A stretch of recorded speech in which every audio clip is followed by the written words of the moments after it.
ತೆಂಕುತಿಟ್ಟು ಶೈಲಿಯ ಖ್ಯಾತ ಯಕ್ಷಗಾನ ಭಾಗವತರಾದ ಶ್ರೀ ಪಟ್ಲ ಸತೀಶ್ ಶೆಟ್ಟಿಯವರು ಬಂಟ್ವಾಳ ತಾಲೂಕು ಹೊಂಗೇನಾಡು ಹಳ್ಳಿಯಲ್ಲಿ ಹುಟ್ಟಿದರು. ಪದವಿ ಪಡೆದ ನಂತರ ಕರ್ನಾಟಕದ ಹೆಮ್ಮೆಯ ಕಲೆ ಯಕ್ಷಗಾನದೆಡೆಗೆ ಆಕರ್ಷಿತರಾದರು. ಹಿಮ್ಮೇಳ, ಚೆಂಡೆ, ಮದ್ದಳೆಯಲ್ಲೂ ಪರಿಣತಿ ಪಡೆದರು. ಸುಮಾರು 15 ವರ್ಷಗಳಿಂದ ಯಕ್ಷಗಾನ ಮಾಡಿರುವ ಇವರು ಕಟೀಲು ದುರ್ಗಾ ಪರಮೇಶ್ವರಿ ಮೇಳದಲ್ಲೂ ಸೇವೆ ಸಲ್ಲಿಸಿದ್ದಾರೆ.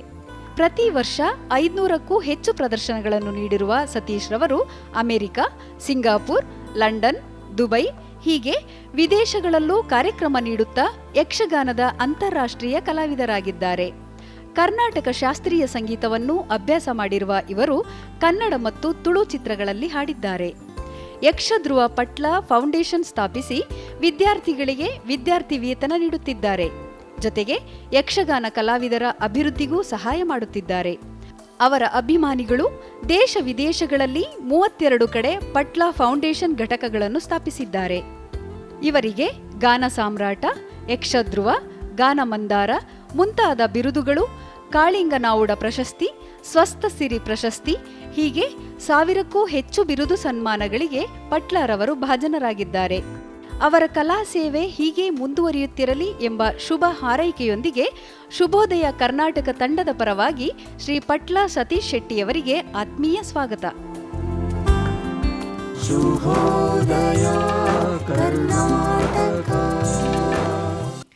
ನೋಡಿದ್ರಲ್ಲ ವೀಕ್ಷಕರೇ, ನಮ್ಮ ಇಂದಿನ ಅತಿಥಿಗಳ ಈ ಒಂದು ದೊಡ್ಡ ಸಾಧನೆಯ ಚಿಕ್ಕ ಪರಿಚಯವನ್ನ ಎಲ್ಲವನ್ನ ಒಳಗಾಗಿಸ್ಕೊಂಡಿರುವಂಥದ್ದು ಈ ಒಂದು ಯಕ್ಷಗಾನ ಕಲೆ. ಅಂದರೆ ಸಂಗೀತ, ಸಾಹಿತ್ಯ, ಕುಣಿತ, ವೇಷ, ಭೂಷಣ ಇವೆಲ್ಲವನ್ನ ತನ್ನದಾಗಿಸ್ಕೊಂಡು ಅನೇಕ ಶತಮಾನಗಳಿಂದ ಈ ಒಂದು ನಾಡಿನಲ್ಲಿ ಬೇರು ಬಿಟ್ಟಿರೋವಂಥ ಮಹತ್ತರ ಕಲೆಯ ಒಂದು ರಾಯಭಾರಿಯಾಗಿ ಇವತ್ತು ಇರೋವಂಥ ಪಟ್ಲ ಸತೀಶ್ ಶೆಟ್ಟಿ ಅವ್ರನ್ನ ತಡಮಾರದೆ ಬರ್ಮಾಡ್ಕೊಳ್ಳೋಣ ಇಂದಿನ ಕಾರ್ಯಕ್ರಮಕ್ಕೆ, ಸಂಚಿಕೆಗೆ. ಆತ್ಮೀಯ ಸ್ವಾಗತ, ನಮಸ್ಕಾರ, ಶುಭೋದಯ ಸತೀಶ್ ಅವರೇ. ಕಾರ್ಯಕ್ರಮಕ್ಕೆ ವಿಶೇಷವಾದಂಥ ಸ್ವಾಗತ. ಭಾಗವತರನ್ನ ಮುಂದೆ ಕೂರಿಸ್ಕೊಂಡಿದ್ದೀವಿ ಇಂದಿನ ಅತಿಥಿಗಳಾಗಿ. ಭಾಗವತರು ಅಂತಂದರೆ ಅವರ ಧ್ವನಿ ನಿಮ್ಮ ಆಸ್ತಿ. ಸೊ ನಿಮ್ಮ ಧ್ವನಿ ಮೂಲಕವೇ ಈ ಒಂದು ಕಾರ್ಯಕ್ರಮವನ್ನು ಪ್ರಾರಂಭಿಸೋಣ. ಯಾವುದಾದ್ರೂ ಒಂದು ರಂಗದಲ್ಲಿ ನೀವು ಹಾಡೋ ಅಂಥ ಗಣಪತಿ ಶ್ಲೋಕವೋ ಅಥವಾ ಪ್ರಾರಂಭದ ಗೀತೆಯೋ ಇಂದ ನಮ್ಮ ಸಂಚಿಕೆಯನ್ನು ಶುರು ಮಾಡ್ಬೋದಾ ಅಂತ. ಶ್ರೀ ಗುರುಗಣಾಧಿಪತಿಭ್ಯಾಂ ನಮಃ.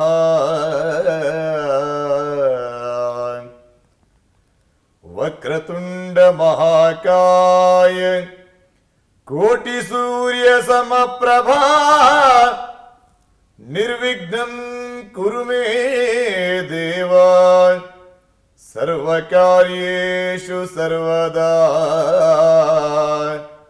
ಸರ್ವಕಾರ್ಯೇಷು ಸರ್ವದಾ.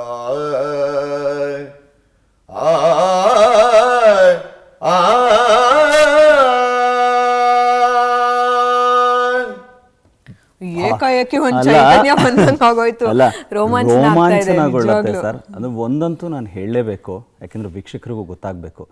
ನಿನ್ನೆ ಮಧ್ಯರಾತ್ರಿ 2 ಗಂಟೆವರೆಗೂ ನೀವು ಕಾರ್ಯಕ್ರಮ ಮಾಡಿ ಸುಳ್ಯದಿಂದ ಇಲ್ಲಿಗೆ ಬಂದು ನೇರ ಪ್ರಸಾರದಲ್ಲಿ ಕೂತ್ಕೊಂಡು ನಿಜವಾದ ಕಲಾವಿದ ಅಂತ ಹೇಳಿದ್ರೆ ರಂಗದ ಮೇಲೆ ನಿಂತ್ಕೊಂಡಿದ್ದ ತಕ್ಷಣ ತಂತಾನೇ ಅಂದರೆ ಆ ಕಲಾವಿದನ ಒಳಗಡೆ ಒಂದು ಶಕ್ತಿ ಪ್ರವಹಿಸುತ್ತೆ ಅನ್ನೋದಕ್ಕೆ ನೀವಿವಾಗ ಹಾಡಿದ್ದು ಕೇಳಿದೆ ಗೊತ್ತಾಗುತ್ತೆ.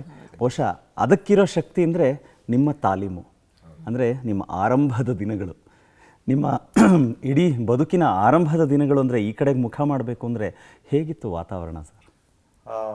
ಆ ಸಮಯ ತುಂಬ ಕಷ್ಟಕರವಾಗಿತ್ತು.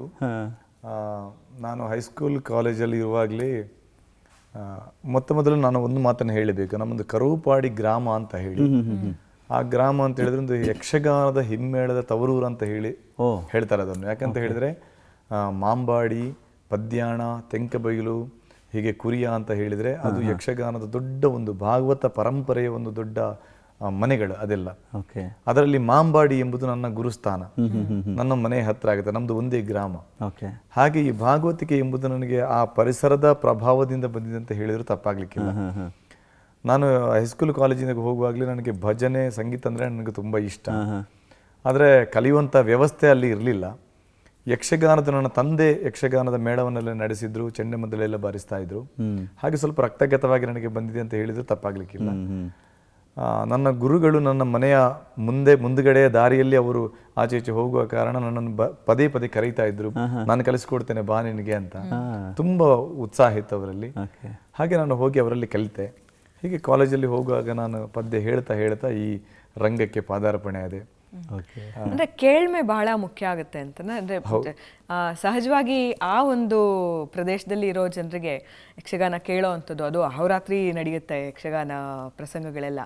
ಆ ಕೇಳ್ಮೆ ಎಷ್ಟು ಮುಖ್ಯ ಆಗುತ್ತೆ ನಿಮ್ಗೆ? ಅಂದ್ರೆ ನೀವು ಹಾಡ್ಲೇಬೇಕು ಅಂತ ಏನು ಅಷ್ಟು ಬಲವಾಗಿ ಇದ್ದವರ, ಅಥವಾ ಕೇಳಿ ಕೇಳಿ ಅದು ಕಲಿಕೆಯಿಂದ ಇಮ್ಮಡಿ ಕೇಳ್ಮೆಯೇ ಬೇಕಾಗತ್ತೆ. ಯಾಕೆಂತ ಹೇಳಿದ್ರೆ ಇದೆಲ್ಲ ಅನುಭವದಿಂದ ಬರುವುದು. ಅದು ರಂಗದಲ್ಲಿ ಅಂದ್ರೆ ಪ್ರತಿ ಸಲವೂ ಲೈವ್ ಆದ ಕಾರಣ ಈ ರಂಗದಲ್ಲಿ ನಾವು ಅನುಭವವೇ ಜಾಸ್ತಿ ಬೇಕಾಗುತ್ತೆ ಅದಕ್ಕೆ ಕಲಿಕೆಯಿಂದಲೂ. ಆ ರಂಗದಲ್ಲಿ ಅನುಭವ ಆಗಿ ಆಗಿ ಅದು ಪಕ್ವವಾಗುತ್ತೆ. ಆದ ಕಾರಣ ಹಿರಿಯವರು ಹೇಳಿದ್ದನ್ನು ಕೇಳುವುದು ಅಥವಾ ಹಿರಿಯವರು ನಟನೆ ಮಾಡಿದ್ದನ್ನು ನೋಡಿ ಅಥವಾ ಹೇಗೆ ಆ ಪ್ರಸಂಗವನ್ನು ಅವರು ಆಡಿಸ್ತಾರೆ. ಒಬ್ಬೊಬ್ರು ಆಡಿಸುವ ಶೈಲಿ ಒಂದೊಂದು ಇರ್ತದೆ, ಒಂದೇ ರೀತಿಯಾಗಲ್ಲ. ಒಂದೇ ಪ್ರಸಂಗ ಆದ್ರೂ ಕೂಡ ಒಬ್ಬೊಬ್ರು ಆಡಿಸುವ ಶೈಲಿಗಳಲ್ಲಿ ವ್ಯತ್ಯಾಸ ಇರುತ್ತೆ. ಹಾಗಾಗಿ ಆ ಅನುಭವವೇ ಮುಖ್ಯ ಆಗುತ್ತೆ ಹೊರತು ಮೇಡಮ್ ಹೇಳಿದ್ರು ಕರೆಕ್ಟ್ ಆಗಿದೆ, ಆ ಕೇಳ್ಮೆಯೇ ಮುಖ್ಯವಾಗಿರುತ್ತೆ ಅಲ್ಲಿ. ಓಕೆ. ಆ್ಯಂಡ್ ಇನ್ನೊಂದು ಏನು ಗೊತ್ತಾ ಸರ್, ನೀವು ತುಂಬ ಅಂದರೆ ಯಂಗಾಗಿ, ತುಂಬ ಯಂಗ್ಸ್ಟರ್. ಯಾಕೆಂದರೆ ಯಕ್ಷಗಾನದ ಭಾಗವತಿಯ ಯೂತ್ ಐಕಾನ್ ನೀವು. ನನಗನ್ಸಿದ್ದು ನೀವು ಶಾಲಾ ಕಾಲೇಜ್ ದಿನಗಳು ಅಂತ ಜ್ಞಾಪಿಸ್ಕೊಂಡ್ರಲ್ಲ, ಯಕ್ಷಗಾನದ ವಾತಾವರಣ ಇದ್ದಿದ್ದು ಸರಿ, ಆದರೆ ತುಂಬ ಜನ ಫಿಲ್ಮ್ ಸಾಂಗ್ ಅಂದರೆ ಪ್ಲೇಬ್ಯಾಕ್ ಸಿಂಗಿಂಗ್ ಕಡೆಗೆ, ಇಂಥದ್ದು ಕಡೆಗೆ ಜಾಸ್ತಿ ಆಸಕ್ತಿ ಒಲವಿರುತ್ತೆ. ಬಟ್ ನಿಮಗೆ ಅಂಥ ವ್ಯಾಮೋಹಗಳೇ ಯಾವುದು ಬರಲಿಲ್ಲ? ಇಲ್ಲ, ಅಂದ್ರೆ ಪದ್ಯ ಹಾಡ್ತಾ ಇದ್ದೆ ನಾನು, ಆದ್ರೆ ಅದನ್ನು ಅಷ್ಟು ಒಂದು ಡೀಪ್ ಆಗಿ ತಗೊಳ್ಳುವಂತಹ ಒಂದು ಪ್ರಮೇಯಕ್ಕೆ ನಾನು ಹೋಗಿರಲಿಲ್ಲ. ನನಗೆ ಯಕ್ಷಗಾನವೇ ಆಸಕ್ತಿ ಇತ್ತು. ಈ ಭಜನೆ ಯಕ್ಷಗಾನ ಅಂದ್ರೆ ನನಗೆ ತುಂಬಾ ಇಷ್ಟ. ಮತ್ತೆ ನನ್ನ ಪರಿಸರದ ಬಗ್ಗೆ ಹೇಳುವಾಗಲೂ ನಾನು ಅದನ್ನು ಆಗತ್ತೇ ಉಲ್ಲೇಖಿಸಿದೆ ಅದನ್ನು. ಆದ ಕಾರಣ ಅವರಲ್ಲಿ ಒಂದು ಚಾಲೆಂಜಿಂಗ್ ಆಗಿ ಹಾಡುವುದಾ, ಅಥವಾ ನಮ್ಮೊಂದು ಟೆಂಪಲ್ ಸುಬ್ರಾಯ ದೇವಸ್ಥಾನ ವಗೆನಾಡು ಅಂತೇಳಿ, ಅದು ನಮ್ಮ ದೇವಸ್ಥಾನ, ಅಲ್ಲಿ ಯಕ್ಷಗಾನ ಪ್ರತಿ ನಿತ್ಯವೂ ಯಕ್ಷಗಾನ ನಡೀತಾ ಇತ್ತು. ಅಲ್ಲಿ ಪಾಲ್ಗೊಂಡು ಅದರಲ್ಲೇ ನಾವು ಬೀಳ್ತಾ ಇದ್ದೆವು. ಅದಕ್ಕಿಂತ ಹೊರಗೆ ಬರಲಿಕ್ಕೆ ನಮಗೆ ಮನಸ್ಸು ಇರಲಿಲ್ಲ, ಆ ಟೈಮ್ ಕೂಡ ಸಿಗ್ಲಿಲ್ಲ ನಮಗೆ. ರಂಜನಿ, ಮರಿದೇ ನಾವು ಇವಾಗ ಹೇಳಬೇಕಾಗಿರೋದು ಏನು ಗೊತ್ತಾ ಅಂದರೆ, ನಮ್ಮ ಯಂಗ್ಸ್ಟರ್ಸು, ಯುವ ಜನಾಂಗ ಕೂಡ ನಮ್ಮ ಮೂಲ ಸಂಸ್ಕೃತಿ ಏನಿದೆ ಅದನ್ನು ಯಾವತ್ತೂ ಬಿಟ್ಟು ಹೊರಗಡೆ ಹೋಗಬಾರ್ದು, ಅದನ್ನು ಜೋಪಾನ ಮಾಡಿ ಮುಂದಿನ ಪೀಳಿಗೆಗೆ ತೊಗೊಂಡು ಹೋಗಬೇಕು ಅನ್ನೋ ಮೆಸೇಜ್ ನೀವು ಕೊಡ್ತಾ ಇದ್ದೀರಾ. So it's very nice sir. Thank you sir, thank you. But ನಮಗೆ ಇವಾಗ ಹೊರಗೆಯಿಂದ ನೋಡೋ ಅಂಥವ್ರಿಗೆ, ಇವಾಗ ಪ್ರೇಕ್ಷಕರಾಗಿ ನೋಡೋರಿಗೆ ತುಂಬ ವಿಸ್ಮಯ ಅನಿಸೋ ವಿಚಾರ ಯಕ್ಷಗಾನದಲ್ಲಿ ಅಂತಂದರೆ ಎಲ್ಲವೂ ಇರುತ್ತೆ. ಅಂದರೆ ಈಗ ನೀವು ಮಾತಾಡ್ತಾ ಹೇಳ್ತಾ ಇದ್ರಿ ಕುಣಿತವನ್ನು ಕೂಡ ಅಳವಡಿಸ್ಕೊಳ್ಬೇಕಾಗಿದೆ ಅಂತಂದ್ಬಿಟ್ಟು. ಆದರೆ ನಿಮ್ಮ ಶುರು ದಿನಗಳು ಅಂದರೆ ವೇದಿಕೆ ಮೇಲೆ ಇವಾಗ ಚಂಡೆ ಮದ್ದಳೆಯನ್ನು ನುಡಿಸೋ ಅಂಥದ್ದು, ಒಬ್ಬ ಭಾಗವತಿಕೆ ಮಾಡೋರಿಗೆ ಯಕ್ಷಗಾನದ ಎಲ್ಲ ಆಯಾಮಗಳು ಗೊತ್ತಿರಬೇಕು ಅನ್ನೋ ಅಂಥದ್ದು ಒಂದು ವಾಡಿಕೆ. ನೀವು ಎಷ್ಟು ಒಪ್ತೀರಾ ಇದನ್ನ, ಅಥವಾ ನಿಮ್ಮ ತಾಲೀಮು ಈ ದೃಷ್ಟಿನಲ್ಲಿ ಇತ್ತಾ, ಅಥವಾ ನೇರವಾಗಿ ಭಾಗವತಿಕೆಗೆ ಬಂದಿದ್ದ ನೀವು? ಅಲ್ಲ, ಭಾಗವತ ಮಾಡುವವನಿಗೆ ಗೊತ್ತಿರ್ಬೇಕಂತ ಹೇಳಿದ್ರೆ ಗೊತ್ತಿರ್ಬೇಕಾಗಿಲ್ಲ. ಒಬ್ಬ ಸಮರ್ಥ ಭಾಗವತನ ಆಗಬೇಕಾದ್ರೆ ಅವನಿಗೆ ಗೊತ್ತಿರಬೇಕು. ಭಾಗವತಿಗೆ ಯಾರಿಗೂ ಮಾಡ್ಬೋದು. ಒಂದು ಪದ್ಯ ಹೇಳುದು, ರಂಗಸ್ಥಳದಲ್ಲಿ ಕೂತ ಕೂಡಲೇ ಪದ್ಯ ಹೇಳಿದ ಕೂಡಲೇ ಒಬ್ಬ ಭಾಗವತನ ಆಗ್ತಾನೆ, ಅದು ವಿಷಯ ಬೇರೆ. ಒಬ್ಬ ಸಮರ್ಥ ಭಾಗವತನಾಗಬೇಕಿದ್ರೆ, ಯಕ್ಷಗಾನದ ಒಬ್ಬ ಸಮರ್ಥ ಭಾಗವತನಾಗಬೇಕಾದ್ರೆ ಅವನಿಗೆ ಆ ಎಲ್ಲ ಪ್ರಾಕಾರಗಳು ಗೊತ್ತಿರಲೇಬೇಕಾಗತ್ತೆ. ಆ ಗೊತ್ತಿದ್ರೆ ಮಾತ್ರ ಅವನಿಗೆ ಸಮರ್ಥವಾಗಿ ಆ ಪ್ರಸಂಗವನ್ನು ಅಥವಾ ರಂಗವನ್ನು ನಿರ್ದೇಶಿಸಲಿಕ್ಕೆ ಸಾಧ್ಯ, ಅಥವಾ ಅವನ ಕಂಟ್ರೋಲಿಗೆ ತರಲಿಕ್ಕೆ ಸಾಧ್ಯ. ಚಂಡೆ ಮದ್ದಳೆಯಿಂದ ಹಿಡಿದು ಈಗ ನಾನು ಪ್ರಥಮವಾಗಿ ಮಾಂಬಾಡಿ ಸುಬ್ರಹ್ಮಣ್ಯ ಭಟ್ಟರಲ್ಲಿ ಕಲಿತದ್ದು ಚಂಡೆ ಮತ್ತು ಮದ್ದಳೆ. ಆದ ಕಾರಣ ನನಗೆ ಅದರ ಬಗ್ಗೆ ಸ್ವಲ್ಪ ಪರಿಣತಿ ಜಾಸ್ತಿ ಇದೆ. ಓಕೆ. ಆಮೇಲೆ ಭಾಗವತಿಗೆನೆ ಕಲಿತದ್ದು ನಾನು. ಆ್ಯಂಡ್ ನನಗಿನ್ನೊಂದು ಏನಂತ ಹೇಳಿದ್ರೆ, ಈಗ ಶೈಲಿಗಳು ತೆಂಕು ಮತ್ತು ಬಡಗ ಎರಡೂ ಶೈಲಿಗಳು ಯಕ್ಷಗಾನದಲ್ಲಿದೆ ಅನ್ನೋದು. ಆದರೆ ಈ ಭಾಗವತಿಕೆಯಲ್ಲಿ ಪಟ್ಲಾ ಸ್ಟೈಲ್ ಅಂತಲೇ ಇವಾಗ ಎಲ್ಲ ಮಾತಾಡ್ತಾ ಇದ್ದಾರೆ. ಅಂದರೆ ಈಗ ಮೂಲ ಯಾವ ರೀತಿಯಾಗಿರುತ್ತೆ, ನಿಮ್ಮ ಅಳವಡಿಕೆ ಅಥವಾ ಬದಲಾವಣೆ ಏನು ಮಾಡಿದ್ದೀರಾ, ವ್ಯತ್ಯಾಸ ಏನಿದೆ ಹೇಳ್ಬೋದಾ? ತೆಂಕು ಮತ್ತು ಬಡಗಿಗೆ ತುಂಬ ವ್ಯತ್ಯಾಸಗಳಿದೆ. ಆದರೆ ಅದರಲ್ಲಿ ಒಬ್ಬೊಬ್ಬರದ್ದು ಒಂದೊಂದು ಶೈಲಿ ಇರುತ್ತೆ. ಓಕೆ. ಈಗ ತೆಂಕಲ್ಲಿ ಹೇಳಬೇಕಿದ್ರೆ, ಈಗ ಒಂದು ಹಿರಿಯ ಭಾಗವತಿಗೆ ಬಗ್ಗೆ ಮಾತಾಡೋದಾದ್ರೆ, ಈಗ ಬಲಿಪ್ಪ ನಾರಾಯಣ ಭಾಗವತರ ಒಂದು ಶೈಲಿ ಬೇರೆ, ಬಲಿಪ್ಪ ಪರಂಪರೆ ಒಂದು ಶೈಲಿ ಬೇರೆ, ಅಗರೇ ಶ್ರೀನಿವಾಸ ಭಾಗವತರ ಅಂತ ಹೇಳಿದ್ರು, ಅವರದ್ದೊಂದು ಶೈಲಿ ಬೇರೆ, ಮತ್ತೊಬ್ಬರು ಪುತ್ತಿಗೆ ಜೋಯಿಸ್ರ ಅಂತ ಹೇಳಿದ್ರು, ಅವರ ಒಂದು ಶೈಲಿ ಬೇರೆ. ಅಂದ್ರೆ ಒಬ್ಬೊಬ್ಬರ ಒಂದೊಂದು ಶೈಲಿ. ಮಾಂಬಾಡಿ ನಾರಾಯಣ ಭಾಗವತರ ಶೈಲಿ ಒಂದು ಬೇರೆ. ಈಗ ನಾವು ಬಡಗಲ್ಲಿ ಹೇಳಬೇಕಿದೆ, ಈಗ ನಾವುಡ್ರ ಶೈಲಿಯೇ ಬೇರೆ, ನೆಬ್ಬೂರ್ರ ಶೈಲಿಯೇ ಬೇರೆ, ಅಥವಾ ಕಡತೋಕರವರ ಶೈಲಿಯೇ ಬೇರೆ. ಈಗ ಹೆಚ್ಚಾಗಿ ಬಳಕೆಯಲ್ಲಿರೋದು ನಾವುಡ್ರ ಶೈಲಿ, ಕಾಳಿಂಗ ನಾವುಡ್ರ ಶೈಲಿ. ಕಾಳಿಂಗ ನಾವುಡ್ರ. ಓಕೆ. ಅದಕ್ಕಿಂತ ಮೊದಲು ಭಾಗವತರಾಗಿದ್ದ ತುಂಬಾ ಜನಗಳಿದ್ರು. ಅಂದ್ರೆ ಯಾವುದನ್ನು ಯಾರು ಲೈಕ್ ಮಾಡ್ತಾರೆ ಅದು ಪ್ರೇಕ್ಷಕರಿಗೆ ಬಿಟ್ಟಿದ್ದು. ಈಗ ಒಬ್ಬರ ಭಾಗವತಿಗೆಯನ್ನು ಅನುಸರಿಸಬೇಕು, ಅನುಕರಿಸಬಾರದು ಎಂಬುದು ನಮ್ಮ ಗುರುಗಳೇ ನಮಗೆ ಹೇಳಿದ ಪಾಠ. ಅದು ನಾವು ಅನುಸರಿಸಿದ್ದೇವೆ, ನಾನು ಅನುಕರಿಸಲಿಲ್ಲ ಯಾರನ್ನು ಕೂಡ. ಅವರ ಒಳ್ಳೆತನಗಳನ್ನು ಅದರಲ್ಲಿ ಸ್ವೀಕರಿಸಿದೆ. ನನ್ನದೇ ಅದೊಂದು ಶೈಲಿಯನ್ನು, ಅದು ದೈವದತ್ತವಾಗಿ ನನಗೆ ಬಂದದಂತ ಹೇಳಿದ್ರು ತಪ್ಪಾಗ್ಲಿಕ್ಕಿಲ್ಲ, ಗೊತ್ತಿಲ್ಲ ನನಗೆ. ಅದು ಆ ಶೈಲಿಯಾಗಿ ಹೋಯ್ತು. ಅದೇ ಆ ಶೈಲಿಯಾಗಿ ಹೋಯ್ತು ಅಂತ ಹೇಳ್ಬಿಟ್ಟು ನೀವು ಹಾಗೆ ನಾವು ಬಿಟ್ಬಿಡ್ತೀವ? ಆ ಶೈಲಿದೊಂದೇನಾದ್ರು ಕೇಳಿಸ್ಬೇಕು ಇವಾಗ ನಮಗೆ. ನಿಮ್ಮ ಭಾಗವತಿಕೆಯ ಶೈಲಿ ಅಂದರೆ ನೀವು ಬೇರೆಯವ್ರನ್ನ ಅನುಸರಿಸಿದ್ರಿ ಆದರೆ ಅನುಕರಿಸಲಿಲ್ಲ ಅಂತ ಹೇಳಿದ್ರಲ್ಲ, ಸೊ ನಿಮ್ಮದೇ ಆದ ಒಂದು ಶೈಲಿಯನ್ನು ರೂಢಿಸ್ಕೊಂಡು ಬಂದಂಥದ್ದು. ಆ ಶೈಲಿಯಲ್ಲಿ ಏನು ಕೇಳಿಸ್ತೀರಾ ನಮಗೆ ಇವಾಗ?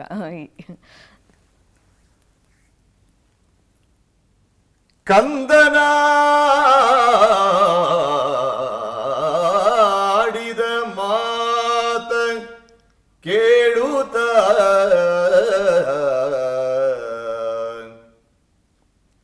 ಎಂದಳಂಗನೇ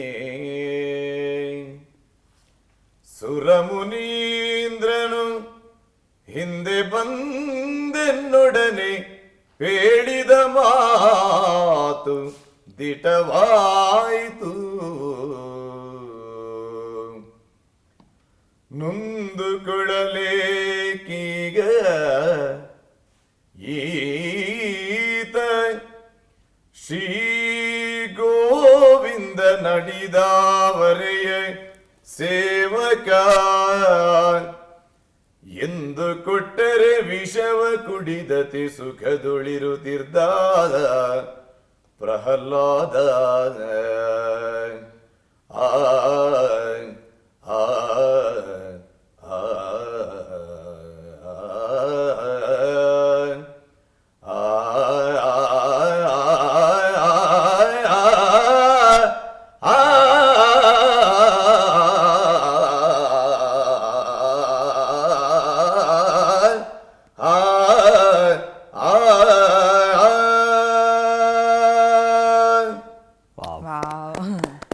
ಬಹುಶಃ ಪಾತ್ರಕ್ಕನುಗುಣವಾಗಿ ನಿಮ್ಮ ಅಂದರೆ ಪ್ರಸ್ತುತತೆ ಕೂಡ ಬದಲಾಗತ್ತಾ? ಹೌದು, ಖಂಡಿತ.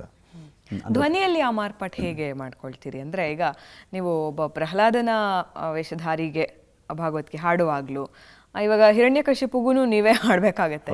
ಅದು ಹೇಗೆ ಸಾಧ್ಯ ಆಗುತ್ತೆ? ಅಂದರೆ ಆ ಕ್ಷಣ ಮಾತ್ರದಲ್ಲಿ ಧ್ವನಿಯಲ್ಲಿ ಕೂಡ ಬದಲಾವಣೆ ಬರಬೇಕು. ಪ್ರಹ್ಲಾದನ ಭಾವನೇ ಬೇರೆ, ಹಿರಣ್ಯಕಶಿಪುವಿನ ಭಾವವೇ ಬೇರೆ ಇರುತ್ತೆ. ಆ ಕ್ಷಣ ಮಾತ್ರದಲ್ಲಿ ಹೇಗೆ ಆ ಬದಲಾವಣೆ ಅಂತ? ರಾಗಗಳಲ್ಲಿ ಆ ಭಾವನೆಯನ್ನು ತರ್ತೇವೆ ಹೊರತು ಧ್ವನಿಯಲ್ಲಿ ಸ್ವಲ್ಪ ಹಿರಣ್ಯಕಶಿಪು ಆಗುವಾಗ ಸ್ವಲ್ಪ ಏರಿನ ಸ್ಥಾಯಿಗೆ ಹೋಗ್ತೇವೆ. ಅಂದರೆ ಒಂದು ಗಂಭೀರ ಸ್ವಭಾವದ ರಾಗಗಳು, ಕೇತರಗಳಾಗಲಿ ಅಥವಾ ಇನ್ನೊಂದು ಕಾಂಬೋದಿ, ಶಂಕರಾಭರಣ, ಹೌದೌದು, ಈ ಟೈಪಿನ ರಾಗಗಳನ್ನು ಬಳಸ್ತೇವೆ. ಸಾತ್ವಿಕ ಸ್ವಭಾವದ ರಾಗಗಳನ್ನು ಅದರಲ್ಲೂ ಕೂಡ ಕೂಡ ಸ್ವಲ್ಪ ಸ್ಮೂತ್ನೆಸ್ ತಂದು ಪ್ರಹ್ಲಾದ ಅಥವಾ ಕಯಾದುನ ಭಾಗವನ್ನು ಹೀಗೆ ಧ್ವನಿ ಅದೇ ಇರುತ್ತೆ, ಸ್ಥಾಯಿಗಳಲ್ಲಿ ಸ್ವಲ್ಪ ವ್ಯತ್ಯಾಸ ಮಾಡ್ಕೊಳ್ತೇವೆ ಅಷ್ಟೇ. ಇವಾಗ ಸಾಫ್ಟ್ ಆಗ್ಬಿಟ್ಟಿದೆ ಅಲ್ವಾ? ಅಂದ್ರೆ ಈಗಿನ ಭಾಗವತಿಕೆಗಳಲ್ಲಿ ಮೊದಲಿಗಿಂತ ಸ್ವಲ್ಪ ಸಾಫ್ಟ್ನೆಸ್ ಬಂದಿದೆ ಅನ್ಸುತ್ತಲ್ಲ? ತುಂಬಾ ಬಂದಿದೆ. ಕಾರಣ ಮೈಕ್ ಅಂತ ಮೊದಲೆಲ್ಲ ಮೈಕ್ ಇರ್ಲಿಲ್ಲ. ಮೈಕ್ ಇಲ್ಲದೆಯೇ ಆ ಭಾಗವತರುಗಳು ಪಾಪ ರಾತ್ರಿ 8 ಗಂಟೆಯಿಂದ ಬೆಳಗಿನವರೆಗೆ ಒಬ್ಬೊಬ್ಬರೇ ಹಾಡ್ತಾ ಇದ್ರು ಆ ಟೈಮಲ್ಲೆಲ್ಲ. ಈಗೆಲ್ಲ ಮೈಕ್ ಬಂದ್ರು ಕೂಡ 3-4 ಜನ ಭಾಗವತರುಗಳಿಗೆ ಸ್ವಲ್ಪ ಅನುಕೂಲ. ಅಂದ್ರೆ ಇರೋಂಥ ಆಡಿಯನ್ಸ್ ಎಲ್ಲಿವರೆಗೂ ಇರ್ತಾರೆ ಅವರೆಲ್ಲರಿಗೂ ಕೇಳಿಸ್ಬೇಕು. ಅಲ್ಲಿವರೆಗೆ ಮೊದಲೆಲ್ಲ ಪ್ರತೀತಿ ಇತ್ತು, ಬಲಿಪ ಭಾಗವತರು ಅಥವಾ ಕೆಲವರೆಲ್ಲ ಹಾಡುವಾಗ 3-4 ಮೈಲು ದೂರ ಕೇಳ್ತಿತ್ತು ಅಂತ. ಅಂದ್ರೆ ಅವಾಗ ವಾತಾವರಣ ಕೂಡ ಹಾಗೆ ಇತ್ತು, ನಿಶಬ್ದತೆ ಇತ್ತು. ಆದ್ರೂ ಕೂಡ ಅವರು ಅದು ಕೇಳಿಸ್ಬೇಕು. ಅಂದ್ರೆ ಆ ಸ್ವರದ ಪ್ರಭಾವ ಅಷ್ಟಿತ್ತು ಅಥವಾ ಪ್ರಬಲತೆ ಅಷ್ಟಿತ್ತು. ಸರ್, ನಿಮ್ಮ ಈ ಕಲಿಕೆ ವಿಚಾರವಾಗಿ ಹೇಳುವಾಗ ಹೇಳಿದ್ರಿ ಸಂಗೀತನೂ ಕಲ್ತಿದ್ದು ಅಂತಂದ್ಬಿಟ್ಟು. ಅದರಲ್ಲಿ ಕರ್ನಾಟಕ ಶಾಸ್ತ್ರೀಯವನ್ನು ಕಲ್ತಿದ್ದೀರಿ, ಹಿಂದೂಸ್ತಾನಿ ಸಂಗೀತವನ್ನು ಕಲ್ತಿದ್ದೀರಿ. ಎಷ್ಟು ಮುಖ್ಯ ಆಗುತ್ತೆ ಯಕ್ಷಗಾನಕ್ಕೆ ಈ ಎಲ್ಲ ಪ್ರಕಾರಗಳ ಅರಿವಿರೋ ಅಂಥದ್ದು ಅಥವಾ ಅದರಲ್ಲಿ ಕಲಿಕೆ ಇರೋ ಅಂಥದ್ದು ಎಷ್ಟು ಮುಖ್ಯ ಆಗುತ್ತೆ ಅಂತ? ತುಂಬ ಮುಖ್ಯ ಆಗುತ್ತೆ. ಈ ಭಾವನೆಗಳಿಗೆ ರಾಗಗಳನ್ನು ವ್ಯತ್ಯಾಸ ಮಾಡಲಿಕ್ಕೆ ಮತ್ತು ರಾಗಗಳಲ್ಲಿ ಭಾವನೆಯನ್ನು ತರಲಿಕ್ಕೆ ಅದು ತುಂಬ ಪೂರಕವಾಗಿ ಈಗ ನಮಗೆ ಎಲ್ಲ ಭಾವನೆಗಳು ಬೇಕಾಗುತ್ತೆ. ಲೈವಲ್ಲಿ ನಾವು ಒಂದು ರಂಗಸ್ಥಳದ ಅಂದರೆ ಒಂದು 4 ಕಂಬದ ಒಳಗಡೆ ನಾವು ಲೈವ್ ಆಗಿ ಕೊಡಬೇಕಿದ್ರೆ ಅದರಲ್ಲಿ ಎಲ್ಲ ರಸಗಳನ್ನು ನಾವು ತೋರಿಸ್ಬೇಕಾಗುತ್ತೆ, ನವರಸಗಳನ್ನು ನಾವು ತೋರಿಸ್ಬೇಕಾಗುತ್ತೆ. ಆವಾಗ ಒಂದೇ ರಾಗ ಇಟ್ಕೊಂಡು ಬೇರೆ ಬೇರೆ ವಿಭಾಗದಲ್ಲಿ ಹಾಡಬೇಕಾಗುತ್ತೆ. ಈಗ ಆಗ ತಾನೇ ನಾವು ಹೇಳಿದೆವು ಪ್ರಹ್ಲಾದ ಮತ್ತು ಕಯಾದು ಹಿರಣ್ಯಕಶಿಪು ಆ 3 ಭಾವಗಳನ್ನು ತೋರಿಸಬೇಕಿದ್ರು ಕೂಡ ಆ ರಾಗಗಳ ಭಾವನೆಗಳನ್ನು ನಾವು ಅಲ್ಲಿ ಪ್ರೇಕ್ಷಕರಿಗೆ ಮುಟ್ಟಿಸಬೇಕಾದ್ರೆ ಸಂಗೀತ ತುಂಬ ಮುಖ್ಯ ಆಗುತ್ತೆ. ಹಾಗೆ ನಾವು ಅದರಲ್ಲಿ ಇವಾಗ ಒಂದು ಉದಾಹರಣೆ ತೋರಿಸ್ಬೋದಾ ನೀವು? ಅಂದರೆ ಇವಾಗ ತಕ್ಷಣದಲ್ಲಿ ಆ ಭಾವವನ್ನು ಬದಲಾಯಿಸೋ ಅಂತ ಯಾವ್ದಾದ್ರು ಒಂದು ಪ್ರಸಂಗದ್ದು ಕೇಳಿಸ್ಬೋದಾ? ಈಗ ಅದೇ ಪ್ರಸಂಗ ನಾವು ತಗೊಳ್ಳಿದ್ದು ಕೂಡ ಕಯಾದಿನ ಒಂದು ಭಾಗ. ಹರಿಯ ನಾಮವ ಸ್ಮರಿಸದಿದ್ದರೆ ಬರುವುದೇ ನೆಲೆ ಕೊರತೆ ಮಗನೇ, ನಿನಗಾಸಿರಿವರನು ತಾನೇನ ಈವನು ತರಡ ನಿನಗೆ ಕಂದ ಮಗನೇ. ಇದು ಕಯಾದನ ಭಾಗ. ಅದಕ್ಕೆ ಪ್ರಹ್ಲಾದ ಉತ್ತರ ಕೊಡುವುದನ್ನು ಹಿಂದಕ್ಕೆನ್ನಯ ಪಿತನು ಬಹುಪರಿಯಿಂದ ಕೊಲಲ್ಯತ್ನವನು ಕರಿಸಲು ಬಂದು ಬಿಡಿಸಿದರಾರು ಹಸು ಮಗು ಎಂದು ಎನ್ನ ಅಮ್ಮ, ಬಂದು ಬಿಡಿಸಿದರಾರು ಹಸು ಮಗು ಎಂದು ಎನ್ನ. ಹಾಗೆ ಪಟಕ್ಕಲ್ಲಿ ಚೇಂಜ್ ಮಾಡಬೇಕಿದ್ರೆ ನಿಜ, ಅಂದ್ರೆ ಆ ಭಾವನೆಗಳನ್ನು ಅಲ್ಲಿ ತರಬೇಕಿದ್ರೆ ನಮಗೆ ಬೇಕಾಗತ್ತೆ ಅಂತ. ನಿಜ. ಅಂದರೆ ಪೂರಕವಾಗಿ ನಿಮ್ಗೆ ಅದರ ಜೊತೆಗೆ ಎಲ್ಲ ವಾದ್ಯಗಳು ಜೊತೆಗಿದ್ದಾಗ ಬಹುಶಃ ಇನ್ನಷ್ಟು ಕೇಳಕ್ಕೆ ನಮ್ಗೆ ಎಷ್ಟು ಸೊಗಸು ಅನ್ಸುತ್ತೆ. ಬರೀ ನಿಮ್ಮ ಧ್ವನಿಯಲ್ಲೇ ಇಷ್ಟೊಂದು ಗತ್ತಿರೋದಲ್ಲ. ನಾನು ಕೇಳಿದೆ, ನೀವು ಬಾಲ್ಯದಲ್ಲಿ ನಿಮಗೆ ಅಂದರೆ ಪ್ಲೇಬ್ಯಾಕ್ ಸಿಂಗಿಂಗಿಗೆ ಜಾಸ್ತಿ ತುಂಬ ಫಿಲ್ಮಿ ಹಾಡುಗಳನ್ನು ಕೇಳ್ತಾರೆ ಅಂತ. ಬಟ್ ನಿಮ್ಮ ಒಂದು ಸಾಂಗು ಎಷ್ಟು ಪಾಪ್ಯುಲರ್ ಆಯಿತು ಅಂತ ಹೇಳಿದ್ರೆ ರಂಗಿತರಂಗದಲ್ಲಿ ಆ ಒಂದು ಯಕ್ಷಗಾನವನ್ನು ಅಳವಡಿಸುವಂಥದ್ದು ಎಷ್ಟೊಂದು ಚಿತ್ರಗಳಲ್ಲಿ ನಾವು ನೋಡ್ತಾನೆ ಬಂದಿದ್ದೀವಿ. ಆದರೆ ಸ್ವತಃ ಒಬ್ಬ ಯಕ್ಷಗಾನ ಭಾಗವತರು ಹಾಡಿದಂತಹ ಗೀತೆ ಪಾಪ್ಯುಲಾರಿಟಿ ಅನ್ನೋದು പക്ഷേ ಎಷ್ಟೊಂದು ಜನ ಯೋಚನೆ ಮಾಡ್ತಾ ಇರ್ತಾರೆ, ಹೌದಾ ಅಂತ ಈಗ ನಾನು ಕೇಳಿದ ತಕ್ಷಣ. ಸೊ ಹಾಗಾಗಿ ಆ ಒಂದು 2 ಸಾಲು ಕೇಳಿಸ್ಬೋದಾ ಸರ್, ಆ ರಂಗಿತರಂಗದ ಸಾಲುಗಳು? ನನಗೆ ಆ್ಯಕ್ಚುಲಿ ನಾನು ಹೇಳ್ಬೋದು ಗೊತ್ತಿಲ್ಲ. ನಾನು ಆವತ್ತು ಆ ಶೂಟಿಂಗಿನ ಟೈಮಲ್ಲಿ ಹಾಡಿದ್ದೆ ಹೊರತು ಆಮೇಲೆ ಅದರ ಬಗ್ಗೆ ಗಮನವೂ ಕೊಡ್ಲಿಲ್ಲ ನಾನು. ಅದು ಕೂಡ ಪಾಪ ಅವರು ಒತ್ತಡದಲ್ಲಿ ನನ್ನನ್ನು ಹಾಡಿಸ್ಲೇಬೇಕು ಅಂತ ನಾನು ಹಾಡಿಸಿದ್ದು. ಒಂದು ಲೈನ್ ಹಾಡ್ತೇನೆ ಹೇಳಿದಕ್ಕೋಸ್ಕರ. ಕೇಳೆ ಚೆಲುವೆ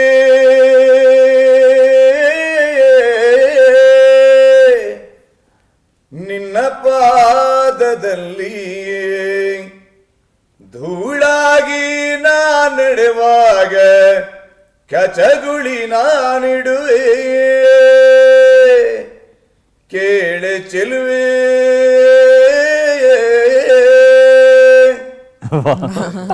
ಅಂದ್ರೆ ಇವಾಗ ನಾವ್ ಯಾಕೆ ಹಾಡ್ಸಿದ್ದು ಅಂತಂದ್ರೆ ವೀಕ್ಷಕರಿಗೆ ಸಾಕ್ಷಾತ್ ಇವರೇ ಹಾಡಿರೋದು ನೋಡ್ಕೊಂಬಿಡಿ ಒಂದ್ಸಲ ಸರಿಯಾಗಿ ಅಂತ ಅಂದ್ಬಿಟ್ಟು ಅವ್ರು ಹೇಳಕ್ಕೋಸ್ಕರ. ಯಾಕಂದ್ರೆ ಕೇಳಿ ನಿಮ್ಮ ಪರಿಚಯ ಇರುತ್ತೆ, ಧ್ವನಿ ಪರಿಚಯ ಇರುತ್ತೆ, ಆದ್ರೆ ಆ ಗೀತೆಯನ್ನ ಹಾಡಿರೋರು ಎಂಥ ಸ್ಫುರದ್ರೂಪಿ ಗಾಯಕರು ಅಂತ ನಾವು ಹೇಳೋಕ್ಕೋಸ್ಕರ ನಿಮ್ಮ ಕೈಲಿ ಹಾಡಿಸಿದಂಥದ್ದು ಇದು.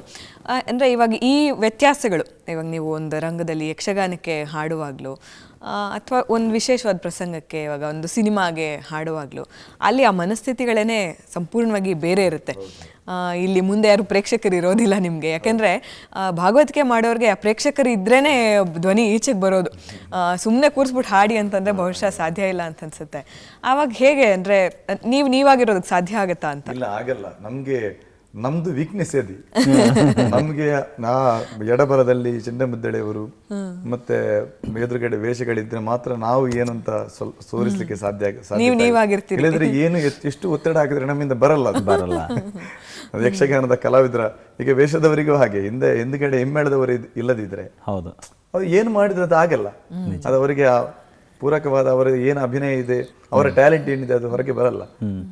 ಯಕ್ಷಗಾನದವರದ್ದು ಅದು ಒಳ್ಳೆ ಲಕ್ಷಣವೋ ಕೆಟ್ಟ ಲಕ್ಷಣ ಗೊತ್ತಿಲ್ಲ ನನಗೆ. ಇಲ್ಲ, ಒಳ್ಳೇದು ಅನ್ನೋ ಜೊತೆಗೆ ಪ್ರತಿಯೊಬ್ಬ ಕಲಾವಿದರಿಗೂ ಇದೇ ರೀತಿ ಇರುತ್ತೆ ಸರ್. ಯಾಕಂದ್ರೆ ಯಾವುದೇ ಕ್ಷೇತ್ರಕ್ಕೆ ಹೋದ್ರೂ ಕೂಡ ಎಲ್ರಿಗೂ ಅದಕ್ಕೆ ಪೂರಕವಾಗಿರುವಂಥ ವಾತಾವರಣ ಇದ್ದಾಗ ಮಾತ್ರ ಇನ್ನೂ ಪ್ರೇರಣೆ ಜಾಸ್ತಿ ಆಗತ್ತೆ ಅನ್ನೋದನ್ನ ಎಲ್ಲರೂ ಹೇಳ್ತಾನೆ ಇರ್ತಾರೆ. ಈ ಯಕ್ಷಗಾನ ಇದೀಗ ಸದ್ಯ ಏನಂತ ಹೇಳಿದ್ರೆ ಇದೂ ಒಂದು ಶಾಸ್ತ್ರೀಯ ನೃತ್ಯದ ಶೈಲಿಗೆ ಸೇರಬೇಕು ಅನ್ನುವಂಥ ಸಾಕಷ್ಟು ಕೆಲಸ ನಡೀತಾ ಇದೆ. ಯಾಕೆಂದರೆ ಈಗ ಪ್ರಸ್ತುತ ಇಲ್ಲಿವರೆಗೂ ಏನಂತ ಹೇಳಿದ್ರೆ ಯಕ್ಷಗಾನ ನಮ್ಮ ಜನಪದ ಕಲೆ ಅಂತ ಮಾತಾಡ್ತಾ ಇದ್ದೀವಿ, ಆದರೆ ಇದು ಭಾರತೀಯ ಶಾಸ್ತ್ರೀಯ ನೃತ್ಯಕ್ಕೆ ಸೇರ್ಪಡೆ ಆಗಬೇಕು ಅನ್ನುವಂಥದ್ದು ನಡೀತಾ ಇದೆ. ಅಂದರೆ ನೀವು ಎಷ್ಟರ ಮಟ್ಟಿಗೆ ಅದನ್ನು ಸೇರಬೇಕು ಅಂತ ಹೇಳ್ತೀರಾ, ಅಥವಾ ಇಲ್ಲ ಇದು ಮೂಲ ಜನಪದವಾಗಿ ಉಳಿಬೇಕು ಅಂತ ಹೇಳ್ತೀರಾ? ನಾನು ತುಂಬ ಒತ್ತು ಕೊಟ್ಟದಕ್ಕೆ ಧ್ವನಿ ಸೇರಿಸ್ತಾ ಇದ್ದೇನೆ. ಶಾಸ್ತ್ರೀಯ ಕಲೆ ಆಗ್ಲೇಬೇಕು ಯಕ್ಷಗಾನ. ಯಾಕಂತ ಹೇಳಿದ್ರೆ ಇದೊಂದು ಶ್ರೀಮಂತವಾದ ಕಲೆ ಯಕ್ಷಗಾನ. ಹೌದು, ಇದರಲ್ಲಿ ಎಲ್ಲ ಪ್ರಕಾರಗಳಿವೆ. ಮಾತುಗಾರಿಕೆ ಇದೆ, ಬಣ್ಣಗಾರಿಕೆ ಇದೆ, ನೃತ್ಯ ಇದೆ, ಸಂಗೀತ ಇದೆ, ಎಲ್ಲವನ್ನೂ ಒಳಗೊಂಡಂತ ಒಂದು ಕಲೆ ಯಕ್ಷಗಾನ. ಇದಕ್ಕೆ ಸರಿಸಾಟಿಯಾದ ಕಲೆ ಮತ್ತೊಂದು, ಇದು ಶಾಸ್ತ್ರೀಯತೆಯಲ್ಲಿ ನಾವು ಮಾಡಿಸಿಕೊಂಡು ಹೋದ್ರೆ ಇದಕ್ಕೆ ಸರಿಸಾಟಿಯಾದ ಕಲೆ ಮತ್ತೊಂದು ಇರಲಿಕ್ಕೆ ಸಾಧ್ಯನೇ ಇಲ್ಲ. ಹೌದು. ಆದ ಕಾರಣ ಇದನ್ನು ಅಂದ್ರೆ ಕರಾವಳಿಯಲ್ಲಿ ಮಾತ್ರ ಇದಕ್ಕಿಂತ ಮೊದಲು ಮಾಡಿದ ಕಾರಣ ಅದೊಂದು ಫೋಕ್ ಆಗಿ ಒಂದು ಜನಪದವಾಗಿ ಉಳಿದಿದೆ ಅಷ್ಟೇ ಹೊರತು ಇದು ಖಂಡಿತವಾಗಿ ಶಾಸ್ತ್ರೀಯತೆಗೆ ಯಾವುದರಲ್ಲಿ ಕಡಿಮೆ ಇಲ್ಲ ಅಂತ ನನ್ನ ಅನಿಸಿಕೆ ಕೂಡ. ನಾವು ಅದಕ್ಕೆ ಈ ಮೂಲಕ ಕೂಡ, ಈ ವಾಹಿನಿಯ ಮೂಲಕ ಕೂಡ ನಾನು ಅದಕ್ಕೆ ಧ್ವನಿ ಸೇರಿಸ್ತೇನೆ. ಇದು ಶಾಸ್ತ್ರೀಯತೆ ಆಗಲೇಬೇಕು, ಶಾಸ್ತ್ರೀಯ ಆಗಲಿ ಸರ್. ಯಾಕೆಂದರೆ ಅವಾಗ ನಮಗೂ ಕೂಡ ಅಷ್ಟೇ ಖುಷಿ ಇದೆ. ಯಾಕಂತ ಹೇಳಿದ್ರೆ ಬೇರೆ ಬೇರೆ ರಾಜ್ಯಗಳದ್ದು ಕೆಲವು ತೆಗೆದುಕೊಂಡಾಗ ಎರಡೆರಡೆಲ್ಲ ಶಾಸ್ತ್ರೀಯ ನೃತ್ಯದ ಪ್ರಕಾರ ಅಂತ ಹೇಳಿ ಸೇರಿಸಿದ್ದಾರೆ. ಅಂದರೆ ಕೇರಳಕ್ಕೆ ಹೋದರೆ ನಾವು ಅಲ್ಲಿ ಮೋಹಿನಿ ಆಟಮೂ ಇದೆ ಮತ್ತು ಕಥಕಲಿನೂ ಇದೆ. ಸೊ ಯಾಕೆ ನಮ್ಮದು ಸೇರಬಾರ್ದು ಅನ್ನುವಂಥದ್ದು. ಸೊ ನಾವು ಧ್ವನಿ ಸೇರಿಸ್ತಾ ಇದ್ದೀವಿ, ಆದಷ್ಟು ಬೇಗ ಆಗಲಿ ಅನ್ನೋದು ನಿಮ್ಮ ಧ್ವನಿ ಜೊತೆ ನಮ್ಮದು ನೀವು ಇದೆ ಅಂತ ಅಂದ್ಬಿಟ್ಟು. ಅಂದರೆ ಇದಕ್ಕೆ ಆ ತಾಕತ್ತಿರೋದ್ರಿಂದ ನಮ್ಮೆಲ್ಲರ ಒಂದು ಕೂಗೋದಾಗಿದೆ. ಅದು ಭಾಷೆಯನ್ನು ಒಳಗೊಂಡಿದೆ. ಅದು ಎಲ್ಲ ಮುಖ್ಯವಾಗಿ ನಮ್ಮ ಭಾಷೆ ಯಾವುದು. ಈಗ ತುಳುವಲ್ಲಿ ಒಂದು ಯಕ್ಷಗಾನವನ್ನು ಆಡಿದ್ರೆ ಅದು ಶುದ್ಧ ತುಳುವಾಗಿ ಇರುತ್ತೆ. ಕನ್ನಡವನ್ನು ತೆಗೊಂಡ್ರೆ ಶುದ್ಧ ಕನ್ನಡವಾಗಿ ಇರುತ್ತೆ. ಹೌದು. ಆ ಭಾಷೆಯ ಮೆರುಗನ್ನು ಉಳಿಸಿಕೊಂಡಂತ ಒಂದು ಕಲೆ ಅಂತ ಹೇಳಿದ್ರೆ ಅದು ಯಕ್ಷಗಾನ ಮಾತ್ರ. ಅದು ಸಂಗೀತ ಪದ್ಯದಲ್ಲ, ಭಾಗವತಿಗೆಯಲ್ಲಾಗ್ಬೋದು, ಅರ್ಥದಲ್ಲಾಗ್ಬೋದು, ಎಲ್ಲೂ ಕೂಡ ಬೇರೆ ಭಾಷೆಗಳದರಲ್ಲಿ ಮಿಕ್ಸ್ ಆಗಲ್ಲ ಅಂತ. ಹೌದು ಹೌದು. ಅದು ಕನ್ನಡವಾಗಿಯೇ ಉಳಿಯುತ್ತೆ. ನಿಜ. ಆ ಭಾಷೆಯನ್ನು ಉಳಿಸಿದ್ದು ಕೂಡ ಕಲೆ ಅಂತ ಹೇಳಿದ್ರೆ ಅದು ಯಕ್ಷಗಾನ ಮಾತ್ರ. ಹೌದು. ನಾನೊಬ್ಬ ಯಕ್ಷಗಾನ ಕಲಾವಿದನಾಗಿ ಹೆಮ್ಮೆಯಿಂದ ಹೇಳ್ತಾ ಇದ್ದೇನೆ. ಖಂಡಿತ ಖಂಡಿತ. ಅಂದ್ರೆ ಇವಾಗ ನಮ್ಮ ಕನ್ನಡತನವನ್ನ ಎತ್ತಿ ಹಿಡಿತಾ ಇರುವಂತ ಕಲಾ ಪ್ರಕಾರಗಳಲ್ಲಿ ಮುಂಚೂಣಿಯಲ್ಲಿ ನಿಲ್ಲೋ ಅಂತ ಒಂದು ಪ್ರಕಾರ ಯಕ್ಷಗಾನ, ಅದರಲ್ಲಿ ಎರಡನೇ ಮಾತೇ ಇಲ್ಲ. ಈಗ ನೀವು ಪ್ರಸಂಗಗಳಿಗೆ ಹಾಡ್ತಿರಲ್ಲ, ಆ ಒಂದು ಕಂದ ಪದ್ಯಗಳಿರಬಹುದು, ಅಸೀಸ ಪದ್ಯಗಳಿರಬಹುದು, ಆ ವಿಚಾರಗಳು ಈಗ ನಿಮ್ಮ ಗುರು ಅಥವಾ ನಿಮ್ಮ ಪರಂಪರೆಯಲ್ಲಿ ಒಂದು ಪ್ರಸಂಗಕ್ಕೆ ಏನು ಹಾಡ್ತಿದ್ರು ಅದನ್ನು ಮಾತ್ರ ನೀವು ಉಳಿಸ್ಕೊಂಡು ಹೋಗ್ತೀರಾ, ಅಥವಾ ಆ ಪ್ರಸಂಗಕ್ಕೆ ಇವಾಗ ನಿಮ್ಮದೇನಾದ್ರು ಸೇರ್ಪಡೆ ಮಾಡೋ ಅಂಥದ್ದು, ಬೇರೆಯವ್ರ ಕೈಲಿ ಬರ್ಸೋ ಅಂಥದ್ದು, ಇದಕ್ಕೆಲ್ಲ ಅವಕಾಶ ಇರುತ್ತಾ? ಇರುತ್ತೆ. ಪೌರಾಣಿಕ ಕೆಲವು ಪ್ರಸಂಗಗಳು ತನ್ನಂತರಾಗಿ ಬೆಳೀತಾ ಇರ್ತದೆ. ಪೌರಾಣಿಕದ ಒಳಗಡೆಯೇ ಕೆಲವು ಪ್ರಸಂಗಗಳು ಹುಟ್ಟಿಕೊಳ್ಳುತ್ತವೆ. ಮೊದಲು ಈಗ ಪಾರ್ಥಿಸುಬ್ಬ ಕೆಲವು ಪ್ರಸಂಗಗಳನ್ನು ರಚಿಸಿದ್ದಾರೆ ಹೊರತು ಅದರ ಒಳಗೆ ಅನೇಕ ಪ್ರಸಂಗಗಳು. ಈಗ ರಾಮಾಯಣದಿಂದಲೇ ಹೆಕ್ಕಿದಂತಹ ಮಾನುಷಾದ ಪ್ರಸಂಗವನ್ನು ಸೃಷ್ಟಿಸಿದ್ದೆ ಬುಟ್ಟಿಗೆರೆ ಪುರುಷೋತ್ತಮ ಪೂಜ್ಯರು, ಮಾನುಷಾದ ಪ್ರಸಂಗ ಅಂತ. ಹಾಗೆ ಅಂತ ಅನೇಕ ಪ್ರಸಂಗಗಳನ್ನು ಬೇರೆ ಬೇರೆ ಕವಿಗಳು ರಚಿಸಿದ್ದಾರೆ. ಈಗ ಬಲಿಪನಾರಾಯಣ ಭಗವತರು ಅನೇಕ ಪ್ರಸಂಗಗಳನ್ನು ಪೌರಾಣಿಕದ ಚೌಕಟ್ಟಿನ ಒಳಗೆ ಮಾಡಿದ್ದಾರೆ. ಹಾಗೆ ಮತ್ತೆ ಆ ಗುರು ಮುಖೇನ ಬಂದದ್ದು ಅದನ್ನು ಹೀಗೆ ಅಂತ ತೋರಿಸಿಕೊಡ್ತಾರೆ ಅವರು. ಅದನ್ನು ಒಬ್ಬ ಭಾಗವತನಾಗ್ಲಿ ಅಥವಾ ಸಮರ್ಥ ಕಲಾವಿದ ಯಾರೇ ಆಗ್ಲಿ ಅದನ್ನ ಅವನ ತನಕ್ಕೆ ಬೆಳೆಸ್ಕೊಳ್ಬಹುದು. ಪೌರಾಣಿಕ ಚೌಕಟ್ಟಿಗೆ ಧಕ್ಕೆ ಬಾರದ ಹಾಗೆ ಅವರಿಗೆ ಅದನ್ನು ಬೆಳೆಸುವಂತ ಸ್ವಾತಂತ್ರ್ಯ ಇದೆ. ಪೌರಾಣಿಕ ಆಶಯಕ್ಕೆ ಧಕ್ಕೆ ಆಗಬಾರದಲ್ಲಿ ಆ ಸ್ವಾತಂತ್ರ್ಯ ಆ ಕಲಾವಿದರಿಗೆ ಇರುತ್ತೆ. ಇನ್ನು ನಿಜವಾದ ಕಲಾವಿದ ಆಗಿರೋವಂಥವನು ತುಂಬ ಪ್ರೀತಿಯಿಂದ ತಾನಿಷ್ಟಪಡುವಂಥ ಕಲೆ ಬದುಕನ್ನು ನಡೆಸಬೇಕು ಅಂತ ಅದರಲ್ಲಿ ಬರ್ತಾರೆ. ಆದರೆ ಇವತ್ತು ಬದುಕೋದಕ್ಕೆ ನಾನಾ ದಾರಿಗಳಿದೆ, ಆದರೆ ಸಂಪೂರ್ಣವಾಗಿ ಕಲಾವಿದನಾಗೇ ಬದುಕೋದಕ್ಕೆ ಸಾಧ್ಯ ಇದೆಯಾ ಅನ್ನೋ ಒಂದು ದೊಡ್ಡ ಕ್ವೆಶ್ಚನ್ ಮಾರ್ಕ್ ಕೂಡ ಇದೆ. ಯಾಕಂದರೆ ಹಿಂದೆ ಈಗ ಯಾವುದೇ ಕಲೆಗಳನ್ನಾದರೂ ನೋಡೋದಕ್ಕೆ ಅಂತ ಹೇಳಿದ್ರೆ ಅದಕ್ಕೆ ಆದಂಥ ಒಂದು ಆಡಿಯನ್ಸ್ ಗ್ರೂಪ್ ಇರ್ತಿತ್ತು, ಅಥವಾ ಅದಕ್ಕೆ ಆದಂಥ ಕಾರ್ಯಕ್ರಮಗಳು ನಿರಂತರವಾಗಿ ನಡೆಯೋದಕ್ಕೆ ಒಂದೊಂದು ವ್ಯವಸ್ಥೆಗಳಿರ್ತಿತ್ತು. ಬಟ್ ಇವತ್ತು ಬೇರೆ ಬೇರೆ ಪ್ರಭಾವಗಳು ಜಾಸ್ತಿ ಆಗ್ತಾ ಇದೆ. ಅಂದರೆ ಒಬ್ಬ ನೀವು ಮೂಲ ಯಕ್ಷಗಾನ ಕಲಾವಿದರು ಅಥವಾ ಭಾಗವತಿಕೆಯನ್ನು ಮಾಡುವಂಥ ಕಲಾವಿದರಾಗಿ ನೀವೇನು ಹೇಳ್ತೀರಾ? ಅಂದರೆ ನಿಜವಾಗ್ಲೂ ಸಂಪೂರ್ಣವಾಗಿ ಇದನ್ನು ವೃತ್ತಿಯಾಗಿ ತೆಗೆದುಕೊಳ್ಳೋದಕ್ಕೆ ಸಾಧ್ಯ ಇದೆಯಾ? ಅದೇ ದೊಡ್ಡ ಕ್ವಶನ್ ಮಾರ್ಕ್. ಒಳ್ಳೆ ಕ್ವಶನ್ ಅನ್ನು ಕೇಳಿದ್ರಿ ನೀವು. ಈಗ ಪ್ರಶ್ನಾರ್ಥಕವಾಗಿ ಉಳಿದದ್ದು ಅದು ಮಾತ್ರ. ಈ ವೃತ್ತಿ ಕಲಾವಿದರಿಗೆ, ವೃತ್ತಿಯನ್ನಾಗಿ ಸ್ವೀಕರಿಸುವಂತಹ ಯಕ್ಷಗಾನ ಕಲಾವಿದರಿಗೆ ಭದ್ರತೆ ಎಲ್ಲಿದೆ ಎಂಬುದೇ ಅದು ಪ್ರಶ್ನಾರ್ಥಕವಾಗಿಯೇ ಉಳಿದಿದೆ. ಯಾಕಂತ ಹೇಳಿದ್ರೆ ಒಂದು ಕಡೆ ಅವನಿಗೆ ಆ ವೃತ್ತಿಯಲ್ಲಿ ತೋರಿಸಿಕೊಳ್ಳಿಕ್ಕೆ ಆಗುದಿಲ್ಲ ಅಥವಾ ವೃತ್ತಿಯನ್ನು ಮಾಡಲಿಕ್ಕೆ ಆಗುದಿಲ್ಲ ಅಂತೇಳಿ ಆದ್ರೆ ಕಲಾವಿದನಿಗೆ ಅವ ಅದಕ್ಕಿಂತ ಹಿಂದೆ ಸಾರಲೇಬೇಕಾಗತ್ತೆ. ಒಂದು ಆ ಹಿಂದೆ ಸಾರಿದ ಮೇಲೆ ಅವನು ನೋಡುವವರೇ ಇಲ್ಲ, ನಿಜ. ಆ ಕಲಾವಿದನ ಬಳಿಗೆ ಹೋಗುವವರೇ ಇಲ್ಲ. ಹೌದು. ಒಂದು ಕಡೆ ಸರ್ಕಾರವೂ ನೋಡ್ತಾ ಇಲ್ಲ, ಒಂದು ಕಡೆ ಆ ಕ್ಷೇತ್ರಗಳಿಗೆ ಸಂಬಂಧಪಟ್ಟವರು ನೋಡ್ತಾ ಇಲ್ಲ, ಅಥವಾ ಯಾವ ಅಭಿಮಾನಿಗಳು, ಹೆಚ್ಚಿನವರ ಅಭಿಮಾನಿಗಳು ಕೂಡ ಅವರಿಗೆ ವೈಯಕ್ತಿಕವಾದ ಅಭಿಮಾನಿಗಳು ಒಟ್ಟಿಗೆ ಇರ್ತಾರೆ ಹೊರತು ಬೇರೆ ಯಾರೋ ಅವನ ಹತ್ರ ಬರಲ್ಲ. ಇದು ಆ ಕಲಾವಿದನ ದೌರ್ಭಾಗ್ಯ ಅಂತ ಹೇಳ್ಬೇಕಾ, ನಾನು ಏನೋ ಹೇಳ್ಬೇಕಂತ ಗೊತ್ತಾಗಲ್ಲ. ಈ ವೃತ್ತಿಯಾಗಿ ಯಕ್ಷಗಾನ ಕಲೆಯನ್ನು ಸ್ವೀಕರಿಸಲಿಕ್ಕೆ ತುಂಬಾ ಜನ ಹಿಂಜರಿಯುವುದು ಇದೇ ಕಾರಣಕ್ಕೋಸ್ಕರ. ಅದರಲ್ಲಿ ಭದ್ರತೆ ಇಲ್ಲ ಎಂಬ ಒಂದೇ ಉದ್ದೇಶ. ಈಗ ಎಷ್ಟೋ ಮಂದಿ ಕಲಾವಿದರಿದ್ದಾರೆ, ಅನೇಕ ಮಂದಿ ಕಲಾವಿದರು, ಯಾರನ್ನು ಬೇಕಾದರೂ. ಈಗ ನಾನು ಒಂದು ಎಕ್ಸಾಂಪಲ್ ಕೊಡ್ತೇನೆ. ಗೇರುಕಟ್ಟೆ ಗಂಗಾ ಶೆಟ್ಟಿ ಅಂತ ಒಬ್ಬರು ಕಲಾವಿದರಿದ್ದರು. ನಾವು ನಮ್ಮ ಮಾಧ್ಯಮದಲ್ಲೆಲ್ಲ ತುಂಬಾ ಬಂದಿತ್ತು. ರಂಗಸ್ಥಳದಲ್ಲಿ ಹಾರ್ಟ್ ಅಟ್ಯಾಕ್ ಆಗಿ ಮೃತಪಟ್ಟರು. ಅರುಣಾಸುರ ಪಾತ್ರವನ್ನು ಮಾಡ್ತಾ ಇರುವಾಗ ರಂಗಸ್ಥಳದಲ್ಲಿ ಲೈವ್ ಆಗಿ ಮೊಬೈಲಲ್ಲಿ ಆ ಪ್ರೇಕ್ಷಕರು ರೆಕಾರ್ಡ್ ಮಾಡ್ತಾ ಇದ್ರು, ಲೈವ್ ಆಗಿ ತೀರಿ ಹೋದ್ರು. ಆದ್ರೆ ಏನು ಆಯ್ತು ಅಂದ್ರೆ ಯಕ್ಷಗಾನವನ್ನು ಮುಂದುವರಿಸೋದೇ ಗೊತ್ತಿಲ್ಲ, ಮುಂದುವರಿಸಲಿಕ್ಕೂ ಗೊತ್ತಿಲ್ಲ ಎಂಬ ಪರಿಸ್ಥಿತಿ ಸಂಘಟಕರದ್ದು ಮತ್ತೆ ಕ್ಷೇತ್ರಕ್ಕೆ ಸಂಬಂಧಪಟ್ಟವರದ್ದು. ಆ ಕಲಾವಿದನ ಪರಿಸ್ಥಿತಿ ಏನು? ಆ ಕಲಾವಿದನ ಹೆಣವನ್ನು ಅದಕ್ಕಿಂತ ಹೊರಗಿಟ್ಟರು, ಇದನ್ನು ಮುಂದುವರಿಸಿದ್ರು. ಅದಾಯ್ತು. ಅವರ ಆ ಕಲಾವಿದನ ಕುಟುಂಬಕ್ಕೆ ಏನಿದೆ? ಏನಿಲ್ಲ. ಆ ಕಲಾವಿದನ ಕುಟುಂಬವನ್ನು ಯಾರು ನೋಡ್ತಾರೆ? ಆ ಕುಟುಂಬಕ್ಕೆ ಆಸರೆ ಆಗಿದ್ದ ಅಂತವ್ರು ಅವರು. ಅವರಿಗೆ ಭದ್ರತೆ ಯಾರು? ಯಾವ ಸರ್ಕಾರ ಇದೆ ಅಥವಾ ಯಾರಿದ್ದಾರೆ? ಯಾರು ಇಲ್ಲ. ಹಾಗಾದ್ರೆ ಒಂದು ಮಗುವನ್ನು ಒಂದು ತಂದೆ ತಾಯಿ ಆ ಕಲೆಗೆ ಅಥವಾ ಒಂದು ವೃತ್ತಿಯನ್ನಾಗಿ ಸ್ವೀಕರಿಸಲಿಕ್ಕೆ ಹೇಗೆ ಕಳಿಸಬಹುದು? ಯಾರಾದ್ರೂ ಮುಂದೆ ಬಂದಾರ? ಯಾವ ಹಿರಿಯರು ಕೂಡ ಅಥವಾ ಯಾವ ತಂದೆ ತಾಯಿಗಳು ಮುಂದೆ ಬರಲಿಕ್ಕಿಲ್ಲ. ತನ್ನ ಮಗ ಯಕ್ಷಗಾನವನ್ನು ಸ್ವೀಕರಿಸಬೇಕು ಅಂತ ಹೇಳಲಿಕ್ಕೆ ಯಾವ ತಂದೆ ತಾಯಿ ಮುಂದೆ ಬಂದರೆ? ಈಗ ನಾನು ಯಕ್ಷಗಾನ ಮೇಳಕ್ಕೆ ಸೇರುವಾಗಲೂ ಕೂಡ ಯಕ್ಷಗಾನಕ್ಕೆ ಬೇಡ ಮಗ, ಅಲ್ಲಿ ಏನಿದೆ. ನಮ್ಮ ಊರವರು ಕೂಡ ಹೇಳಿದ ಅಷ್ಟೇ, ನಮ್ಮ ಒತ್ತಿನಲ್ಲಿರುವವರು ಕೂಡ. ಅದರಲ್ಲಿ ಕೂಡ ಹೇಗೆ ಜೀವನವನ್ನು ಹೇಗೆ ಸಾಗಿಸುವುದು ಅಂತ ಪ್ರತಿಯೊಬ್ಬರ ಮಾತು ಕೂಡ ಹಾಗೆ. ಯಕ್ಷಗಾನ ಕಲಾವಿದರಾಗಿದ್ದವರು ಅವರ ಮಕ್ಕಳನ್ನು ಕೂಡ ಯಕ್ಷಗಾನಕ್ಕೆ ಬರಲಿಕ್ಕೆ ಬಿಡ್ತಾ ಇರಲಿಲ್ಲ. ಬೇಡ ಮಗ, ನಾವೇ ಇದರಲ್ಲಿ ಇದು ಸಾಕಷ್ಟು ನೊಂದಿದ್ದೇವೆ, ನೀವು ಬರೋದು ಬೇಡ, ನಿಮ್ಮ ಜೀವನ ಹಾಳಾಗೋದು ಬೇಡ, ನೀವು ಏನಾದ್ರೂ ಬೇರೆ ಮಾರ್ಗ ನೋಡಿಕೊಳ್ಳಿ, ಯಾವುದಾದ್ರೂ ಆದಿತ್ತು, ಇದಕ್ಕೆ ಬರೋದು ಬೇಡ ಅಂತ. ಬೆರಳೆಣಿಕೆ ಒಂದೆರಡು ಜನ ಕಲಾವಿದರು ಹಾಗೆ ಮಾಡ್ತಾರೆ ಅಂತ ಹೇಳಿ. ಹಾಗೆ ಈ ಭದ್ರತೆಯ ಕೊರತೆ ತುಂಬಾ ಕಾಡ್ತಾ, ಅದು ಈಗಲೂ ಕೂಡ ಕಾಡ್ತಾ ಇದೆ. ಅಪ್ಪ ಹಾಕಿದ ಆಲದ ಮರಕ್ಕೆ ನೇಣು ಹಾಕೋಬಾರ್ದು ಅನ್ನೋ ರೀತಿನಲ್ಲಿ ನೀವು ಹೇಳ್ತಾ ಇದ್ದೀರಾ. ಆದರೆ ಇನ್ನೊಂದು ಜನಸಾಮಾನ್ಯರಲ್ಲಿ ಮಾತೇನಿದೆ ಗೊತ್ತಾ? ಕಲಾವಿದರು ಎಲ್ಲ ರೀತಿ ಚೆನ್ನಾಗಿರ್ತಾರೆ, ಚೆನ್ನಾಗಿರೋ ಸಂದರ್ಭದಲ್ಲಿ ಜೀವನದ ಪ್ಲ್ಯಾನಿಂಗ್ ಸರಿಗಿಲ್ಲ, ಅದಕ್ಕೆ ಅವರ ಕಡೆಗಾಲದಲ್ಲಿ ಇಂಥ ಪರಿಸ್ಥಿತಿಯಲ್ಲಿ ಇರ್ತಾರೆ ಅಂತ ಹೇಳ್ತಾರೆ. ಅದ್ರ ಬಗ್ಗೆ ಏನು ಹೇಳ್ತೀರಾ?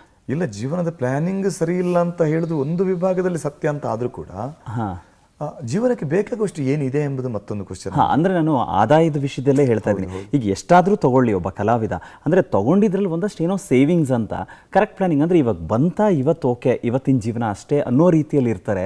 ಅದಕ್ಕೆ ಅವರಿಗೆ ಕಡೆಗಾಲದಲ್ಲಿ ಸಮಸ್ಯೆ ಇಲ್ಲ, ಅದು ಆಗಲ್ಲ. ಯಾಕಂತ ಹೇಳಿದ್ರೆ ಈಗ ಕೆಲವು ಮೇಳಗಳಲ್ಲಿ ಅಂತ ಒಂದು ವ್ಯವಸ್ಥೆ ಇದೆ ಏನೋ ಅಂತ ಒಂದು ಬೆರಳೆಣಿಕೆ ಮೇಳಗಳಲ್ಲಿ ನಾವು ತಗೊಂಡ್ರೆ, ಕೆಲವು ಉತ್ತಮ ಮೇಳಗಳನ್ನೇ ನಾವು ಹೇಳಿಕೊಂಡು ಹೋದ್ರು ಕೂಡ ಒಬ್ಬ ಕಲಾವಿದನಿಗೆ ದೊಡ್ಡ ಮಟ್ಟಲ್ಲಿ ಹೇಳಿದ್ರು 1,000ಕ್ಕಿಂತ ಮೇಲ್ಪಟ್ಟು ದಿನಕ್ಕೆ ಸಂಬಳ ಇಲ್ಲ. ಅವನ ಕುಟುಂಬವನ್ನು ಹೇಗೆ ನಿರ್ವಹಿಸಬೇಕು? ಅವ ಹೇಗೆ ಸೇವಿಂಗ್ ಮಾಡಬೇಕು? 1 ಲೀಟರ್ ಹಾಲು ತಗೊಂಡು ಹೋಗಬೇಕಿದ್ರೆ ಅವನ ಮನೆಗೆ ಒಂದು 60 ರೂಪಾಯಿ 100 ರೂಪಾಯಿ ಬೇಕು. ಈ 1,000 ರೂಪಾಯಿ ಅವನ ಮಗನನ್ನು ಸ್ಕೂಲಿಗೆ ಕಳಿಸ್ಬೇಕಾ, ಮಕ್ಕಳನ್ನು ಸ್ಕೂಲಿಗೆ ಸೇರಿಸ್ಬೇಕಾ, ಅವ ನಿತ್ಯ ಬಸ್ಸಲ್ಲಿ ಅಥವಾ ಗಾಡಿಯಲ್ಲಿ ಹೋಗಿ ಬರಬೇಕಾ, ಅಥವಾ ಒಂದು ದಿನದ ಒಬ್ಬನ ಮನೆಯ ಖರ್ಚು, ಒಬ್ಬ ಸಿಟಿಯಲ್ಲಿದ್ದರೆ ಹಳ್ಳಿಯಲ್ಲಿ ಇರಲಿ, ಲೈಟಿಂಗ್ನ ಬಿಲ್ಲಿನಿಂದ ಹಿಡಿದು ನೀರಿನ ಬಿಲ್ಲಿನಿಂದ ಹಿಡಿದು ಎಷ್ಟು ಬೇಕಾಗ್ಬೋದು. ಆ ದಿನದಲ್ಲಿ 1,000 ರೂಪಾಯಿ 1,000 ರೂಪಾಯಿ ದೊಡ್ಡ ಕಲಾವಿದನಿಗೆ ಹೇಳಿದ್ದೆ ನಾನು. ಸಣ್ಣ ಕಲಾವಿದರು ಈಗಲೂ 250-300 ರೂಪಾಯಿಗೆ ಕೆಲಸ ಮಾಡುವವರು ಇದ್ದಾರೆ ಈಗಲೂ ಕೂಡ. ಹಾಗಿದ್ರೆ ಆ ಕಲಾವಿದರು ಎಲ್ಲಿ ಸೇವಿಂಗ್ ಮಾಡಬೇಕು ಅಥವಾ ಹೇಗೆ ಜೀವನ ನಿರ್ವಹಣೆ ಮಾಡಬೇಕು? ಇದು ಪ್ರಶ್ನಾರ್ಥಕವಾಗಿ ಬೆಳೆದಿದೆ. ಅನೇಕ ಮೇಳಗಳಲ್ಲಿದೆ, ಯಾವುದಂತೇಳಿ ನಾವು ಹೆಸರು ತೆಗೆದು ಹೇಳೋದು ಬೇಡ. ಇದರಲ್ಲಿ ಇದು ಕೊರತೆ ಕಾಡ್ತಾ ಇದೆ. ತುಂಬಾ ಉತ್ಪತ್ತಿ ಇರುವ ಕಲಾವಿದರು ಇದ್ದಾರೆ. ಈಗ ಒಂದು ದಿನಕ್ಕೆ 5,000-10,000 ಉತ್ಪತ್ತಿ ಮಾಡುವಂತ ಕಲಾವಿದರು ಇದ್ದಾರೆ. ಅವರ ದುಶ್ಚಟಗಳಿಂದಾಗಿ ಕಲಾವಿದರು ನೀವು ಹೇಳಿದಾಗೆ ಅವರ ಜೀವನವನ್ನು ಹಾಳು ಮಾಡಿಕೊಂಡದ್ದು ಇದೆ, ಇಲ್ಲ ಅಂತ ನಾನು ಹೇಳ್ತಾ ಇಲ್ಲ. ಬೇಕಾದಷ್ಟು ಸಂಪಾದನೆ ಇರುವವರು ಕೂಡ.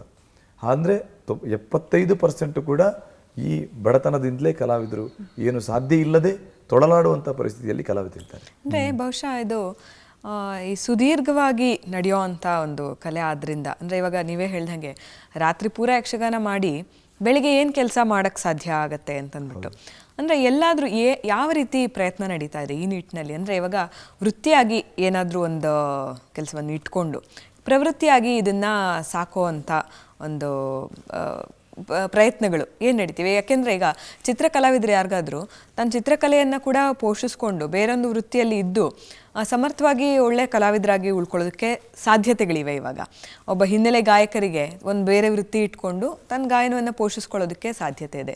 ಇವಾಗ ನೃತ್ಯ ಮಾಡೋರಿಗೆ ಒಂದೊಳ್ಳೆ ವೃತ್ತಿಯಲ್ಲಿ ಇದ್ಕೊಂಡು ಕಲೆಯನ್ನು ಪೋಷಣೆ ಮಾಡ್ಕೊಳ್ಳೋದಕ್ಕೆ ಸಾಧ್ಯ ಇದೆ. ಯಕ್ಷಗಾನದಲ್ಲಿ ಮಾತ್ರ ಯಾಕೆ ಸಾಧ್ಯ ಆಗ್ತಾ ಇಲ್ಲ ಅಂದರೆ ಅದು ಬಹುಶಃ ಅದು ನಡೆಯೋ ಅಷ್ಟು ಸುದೀರ್ಘ ಕಾಲ ಏನಾದರೂ ಇದಕ್ಕೆ ಕಾರಣ ಆಗ್ತಿದೆ. ಏನು ಪ್ರಯತ್ನಗಳಾಗ್ತಿದೆ ಈ ನಿಟ್ಟಿನಲ್ಲಿ? ಹೌದು, ಅದಂದ್ರೆ ಈ ಲೈವ್ ಶೋ ಆದ ಕಾರಣ ಅವರಿಗೆ ಬೇರೆದಕ್ಕೆ ಅದಕ್ಕೆ ಟರ್ನಿಂಗ್ ಕೊಡ್ಲಿಕ್ಕೆ ಆಗಲ್ಲ. ಯಾಕಂತ ಹೇಳಿದ್ರೆ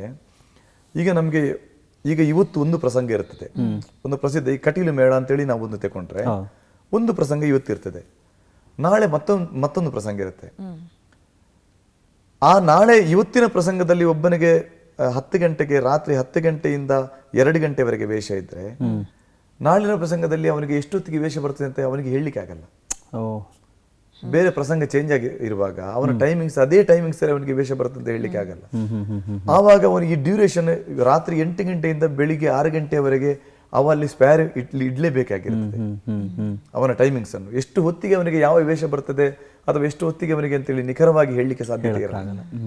ಬೇರೆ ಉದ್ಯೋಗಕ್ಕೆ ಹೇಗೆ ಹೊಂದಿಕೊಳ್ಳಿಕ್ಕೆ ಸಾಧ್ಯ? ಅಂದ್ರೆ ಈ ನಿಖರತೆಗಳನ್ನ ಅಳವಡಿಸ್ಕೊಳ್ಳೋದ್ರಿಂದ ಹೆಚ್ಚು ಜನರು ಈ ಕ್ಷೇತ್ರಕ್ಕೆ ಬರೋದಕ್ಕೆ ಸಾಧ್ಯ ಇದೆಯಾ? ಅಲ್ಲ, ಅಳವಡಿಸಿದ್ರೆ ಸಾಧ್ಯ, ಅಳವಡಿಸಿಕೊಳ್ಳಿಕ್ಕೆ ಕಷ್ಟ ಅಂತ. ಅಳವಡಿಸಿದ್ರೆ ಸಾಧ್ಯ.